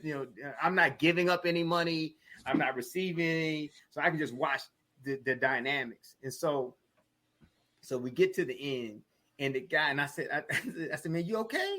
And he's there, he's down off the couch, like he's like, no, I'm okay, no, I'm fine. So he gets up, and then he looks at my partner and says, so you, so the notes, and he's like, yeah, I mean, no, but I think just take care of that. And he looks at the writer, and the kid's like, yeah, I can do it. And so now this guy's writing, tens of thousands of dollars in a check, right? So he has this big business checkbook, right? So he opens up a checkbook and he starts writing a check, right? Messes it up. He writes something wrong on it. Says, no, that's wrong. I'm sorry. This guy wrote 4 checks before he got it right because he didn't want to write the check. I could tell he kept making mistakes on the check because he knew that this money was never going to be recouped. So he knew he was going to lose that money from jump. But he didn't have because we're in a pressurized situation. Right. So it was going to be up to him to make an executive decision and look at this kid and go, look, make the changes. We'll come back to you, and then I'll cut to the check. Right. The girl who the cast director, while my partner was giving all the notes, is looking at him like, would you shut up? Because he should just take the check because she's afraid that this guy's going to do what, he's sliding down the couch, man. Like she knows that this guy doesn't feel comfortable writing this check. She wants the money, right? So, and then the kid, he's oblivious. He just knows, hey man, my movie is being treated with a certain level of respect that all of us would feel great about. Zack, I'm sure if you're sitting there with some big casting director and some major actor and they're giving you a ton of notes, you're still going to be like, hey man, I'm here. I got it. Yeah, man, I got it. I'll take care of the notes. Anyway, the guy writes the check, cuts the check, and we all, they leave. The cast director leaves and everybody leaves, and we're standing there, and we had our assistant at the time. We're out in his part of the office, which is where the entrance, and we're telling the story and we're laughing because not that the guy, it was an honest deal. No one screwed anyone over, but we knew that this guy just gave up this money. It's never gonna happen, right? So we're sitting out there laughing right about it and telling the story because it's such a Hollywood type of story. Mm-hmm. And then we look up and the guy and the writer and the investor are standing at the doorway. Now, like, oh yeah, we forgot our keys, and we're like, oh, damn. I was like, damn, did they hear us? Because this guy just wrote a check for like $30,000, bro. And again, that's my point. He was an angel. He this kid had done some little movie, right, before, and it's some, wasn't, what I mean, something like a very, very small movie, but it was his wife's something, so, whatever it was, and he believed in the kid because he saw this young kid that was trying to do good things or whatever, and he had this script. He doesn't know anything about movies.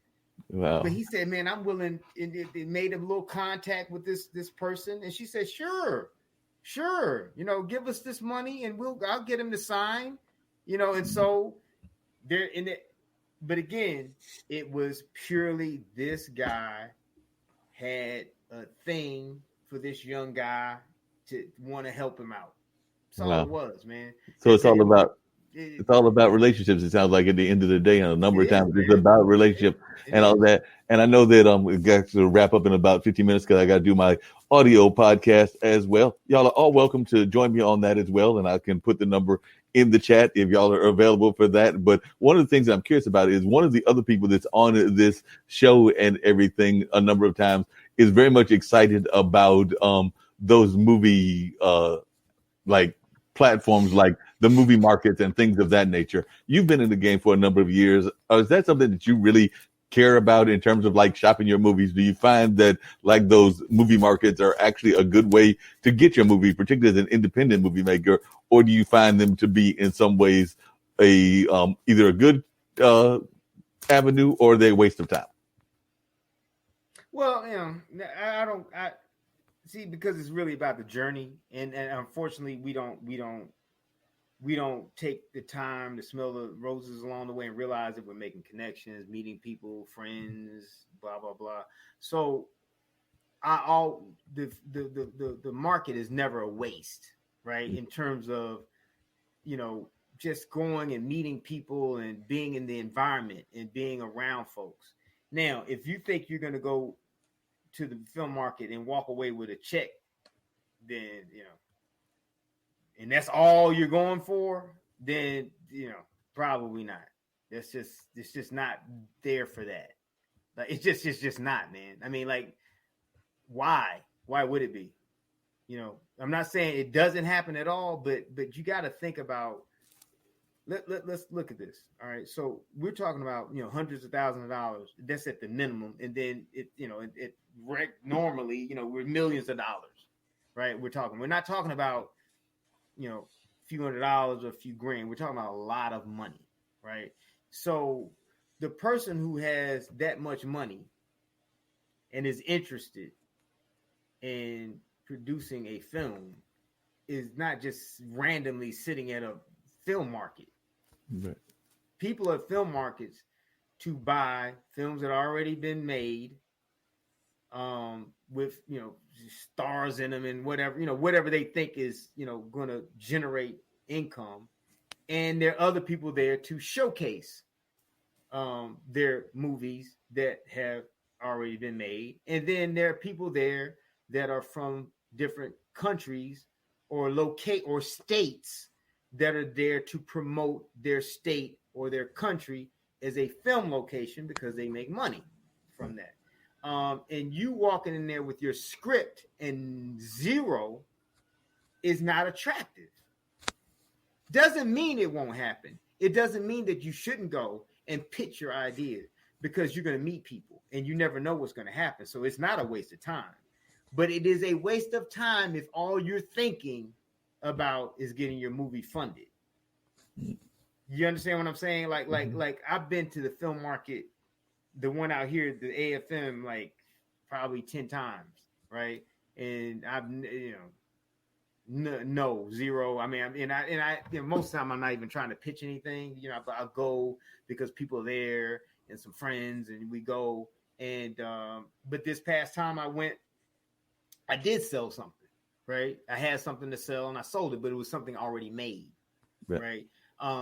But I would never say it's a waste of time in terms of the experience. But go there. Don't go there to sell your movie. Go there to meet people. So then be strategic about the kind of people you want to meet. Mm-hmm. You know what I mean? Because though that's what may serve you later. So if you get a chance to talk to a distributor, say, hey, I have a romantic comedy. How are they doing in the market? And who you know what I'm saying? Ask questions. So now you can learn how to package it for an investor, perhaps. You know what I'm saying? So rather than going, I got a movie, will you read my script? And man, dude, I went to one and I sent out, it was funny, I sent out like 60 queries on, and I had had this movie called Jelly that I was trying to make. And I'd done, all this little stuff, and I'd done some, it was about a girl group, like an R&B girl group. And I had the group, I had a production team that had won Grammys and stuff. I mean, it had a nice little package together. I shot a little piece of them, sort of just sell the girls or whatever. And so I went to AFM. I met a couple people. I sent out like 60, little, query letters to, all these different distributors. Dude, I didn't even get one. No one even said, hey, like zero responses, right? Yeah. And so then a year or two later, when I took my horse racing documentary there, the guy that I ended up doing the deal with, we've been several months. We've been kind of going, dealing with this thing because, we had to do deliverables, blah, blah, blah, blah. He all of a sudden, he texts me, goes, hey, did you send us a package like jelly or something, whatever? Was that you? I said, yeah. And I was like, he's like, so my point is, here I am, a year or two later, I'm doing a deal with this guy, but they didn't even, respond to my query because most people don't want to work, bro. Like they don't want to do anything, man. Why? So when you hand them your script, you ask them to do all the lifting, right?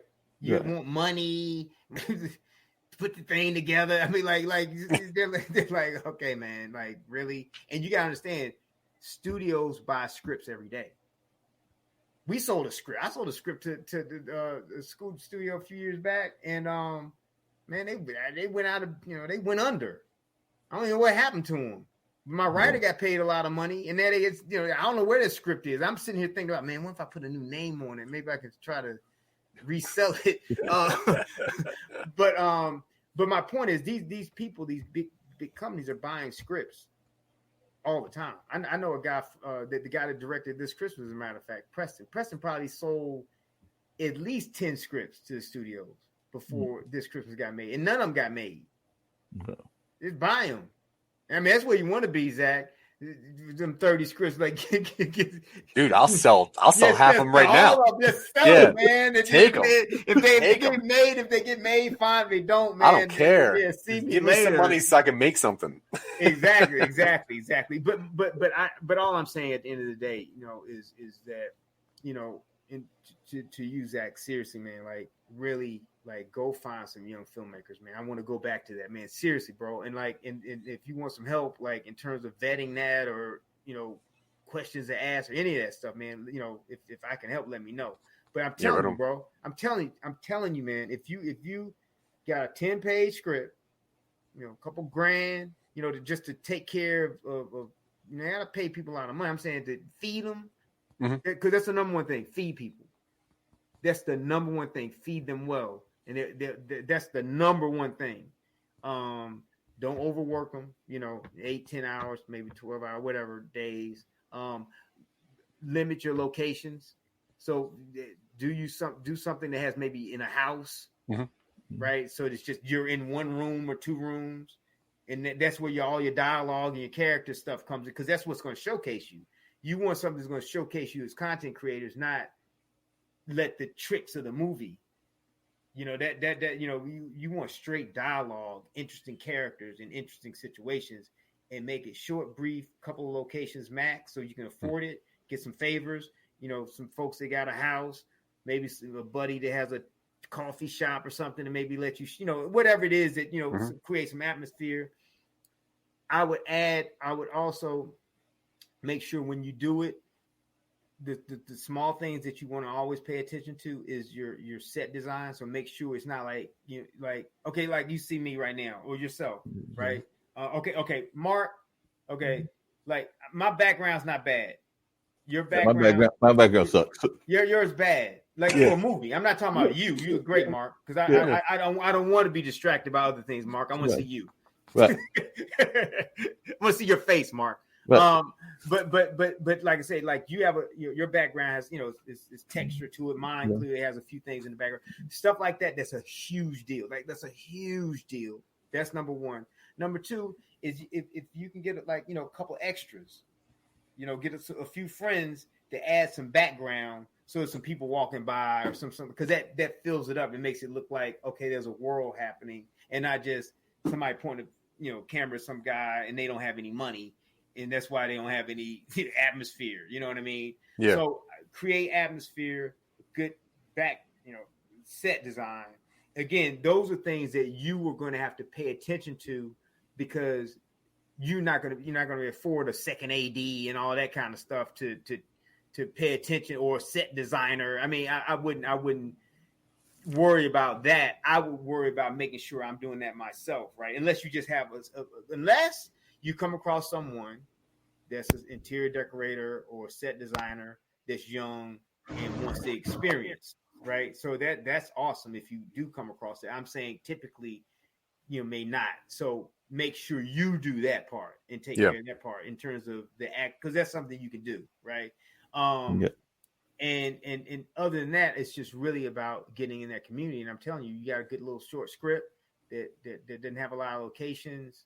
That's interesting, has good dialogue, has the characters, they're interesting, coming from, you guys, you know what you're doing. Oh yeah, they definitely know what they're doing. Just really quickly and everything. I'm actually gonna bounce off the screen for a second. So Ronnie, Zack, you get to ask one more question, because I got to go grab my phone for the more audio podcast and all of that. So you get to ask one more of those mini questions. We'll have to bring back Ronnie many times, because Ronnie just got a wealth of knowledge, and I'm always glad to have my good friend Ronnie sharing this wealth of knowledge and everything. So I'm going to bounce off the screen so I can grab the phone. But Zack, you got one question, and Ronnie, you got about a minute or two to answer it. So this is like the round robin version of question and answer. So definitely we got a quick question and all of that, and then hopefully you got a quick answer. Okay, I'll make it quick. Yeah, so I had a bunch of questions that obviously, if I had some time, which I had plenty of time today, I was going to ask. But the one that it was the very bottom that has a star beside it, because I was a little nervous about asking this one. But do you ever take on interns, or have you ever thought about becoming a mentor for somebody that is trying to be a creator, like how you mentioned earlier you never had? So has that ever crossed your mind to take somebody under your wing? Absolutely.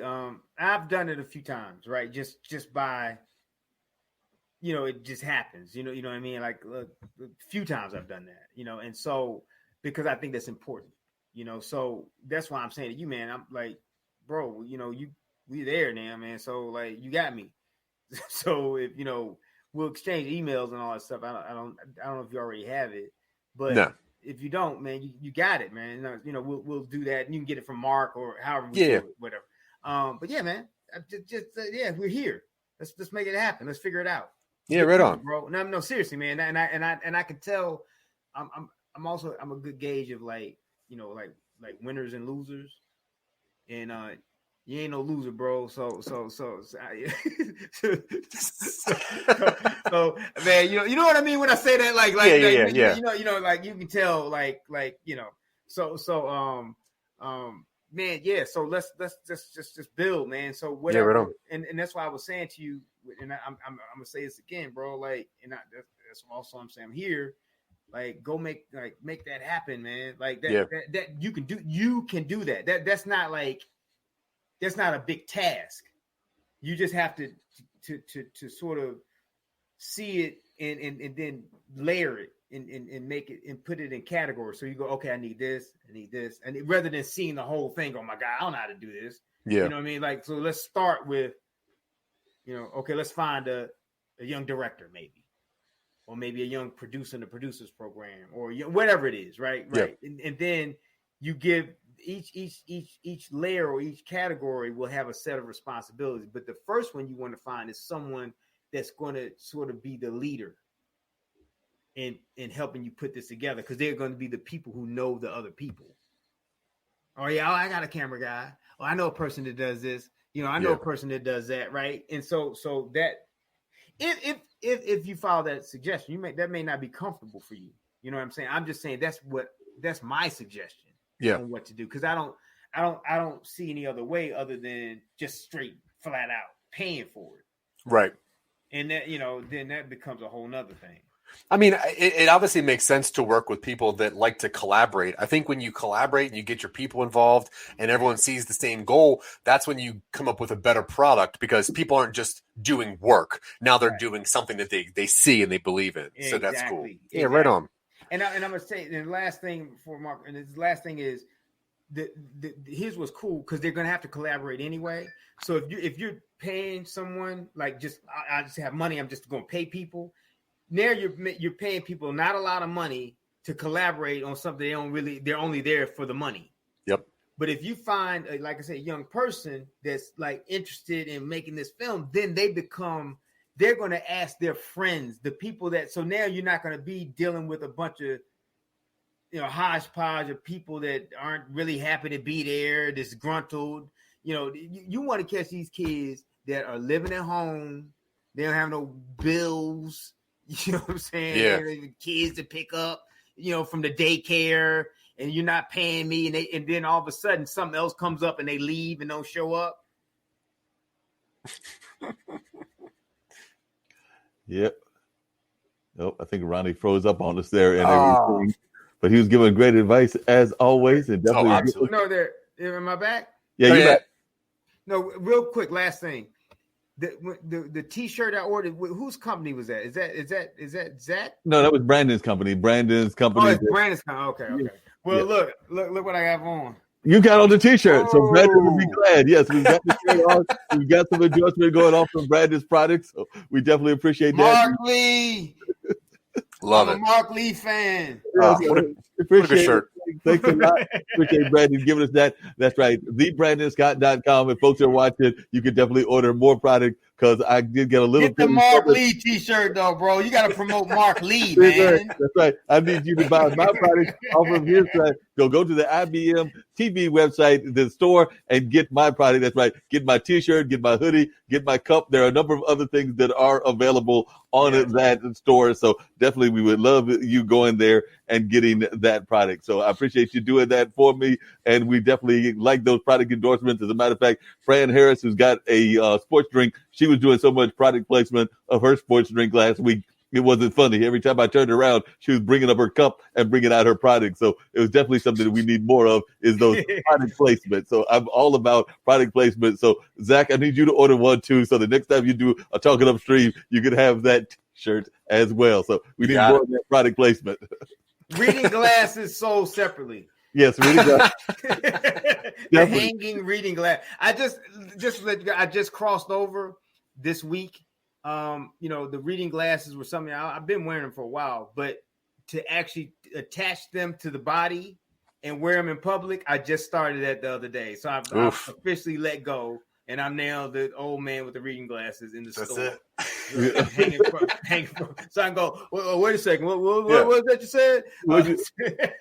Yeah, the bifocal club and all of that. I think that the next time I go for my eyeglass appointment, I will probably be getting into that club as well. Ronnie, we had the School of Ronnie Water here about filmmaking. I'm glad that Zack was glad to be an amazing student and all of that. So I was definitely glad to have you on. Hopefully we'll get you back on in the near future. I know that Zack would love to have you as one of the guests on Talking Upstream. They would love to have you. Let me know, Zack. I'll do that for sure. Absolutely. Oh, right on. Yeah. You guys make sure Marc gives me your email address so I can hit you up. Marc, please make sure you give Zack, so we have have my information, my phone, all that stuff. Yeah, we'll definitely connect everybody together, and we'll definitely do that. Glad to have both of you on. It was an amazing show of episode of Mullings Music and Memories. That's what the second one is called, and I'm getting ready to bounce off and get ready to do Straight Talk with Dean and Marc. So like I said, if y'all look in the chat, y'all will see the number that folks can call in. But if folks are listening right now, it's 646-668-8393. And I know that me and Dean are always looking forward to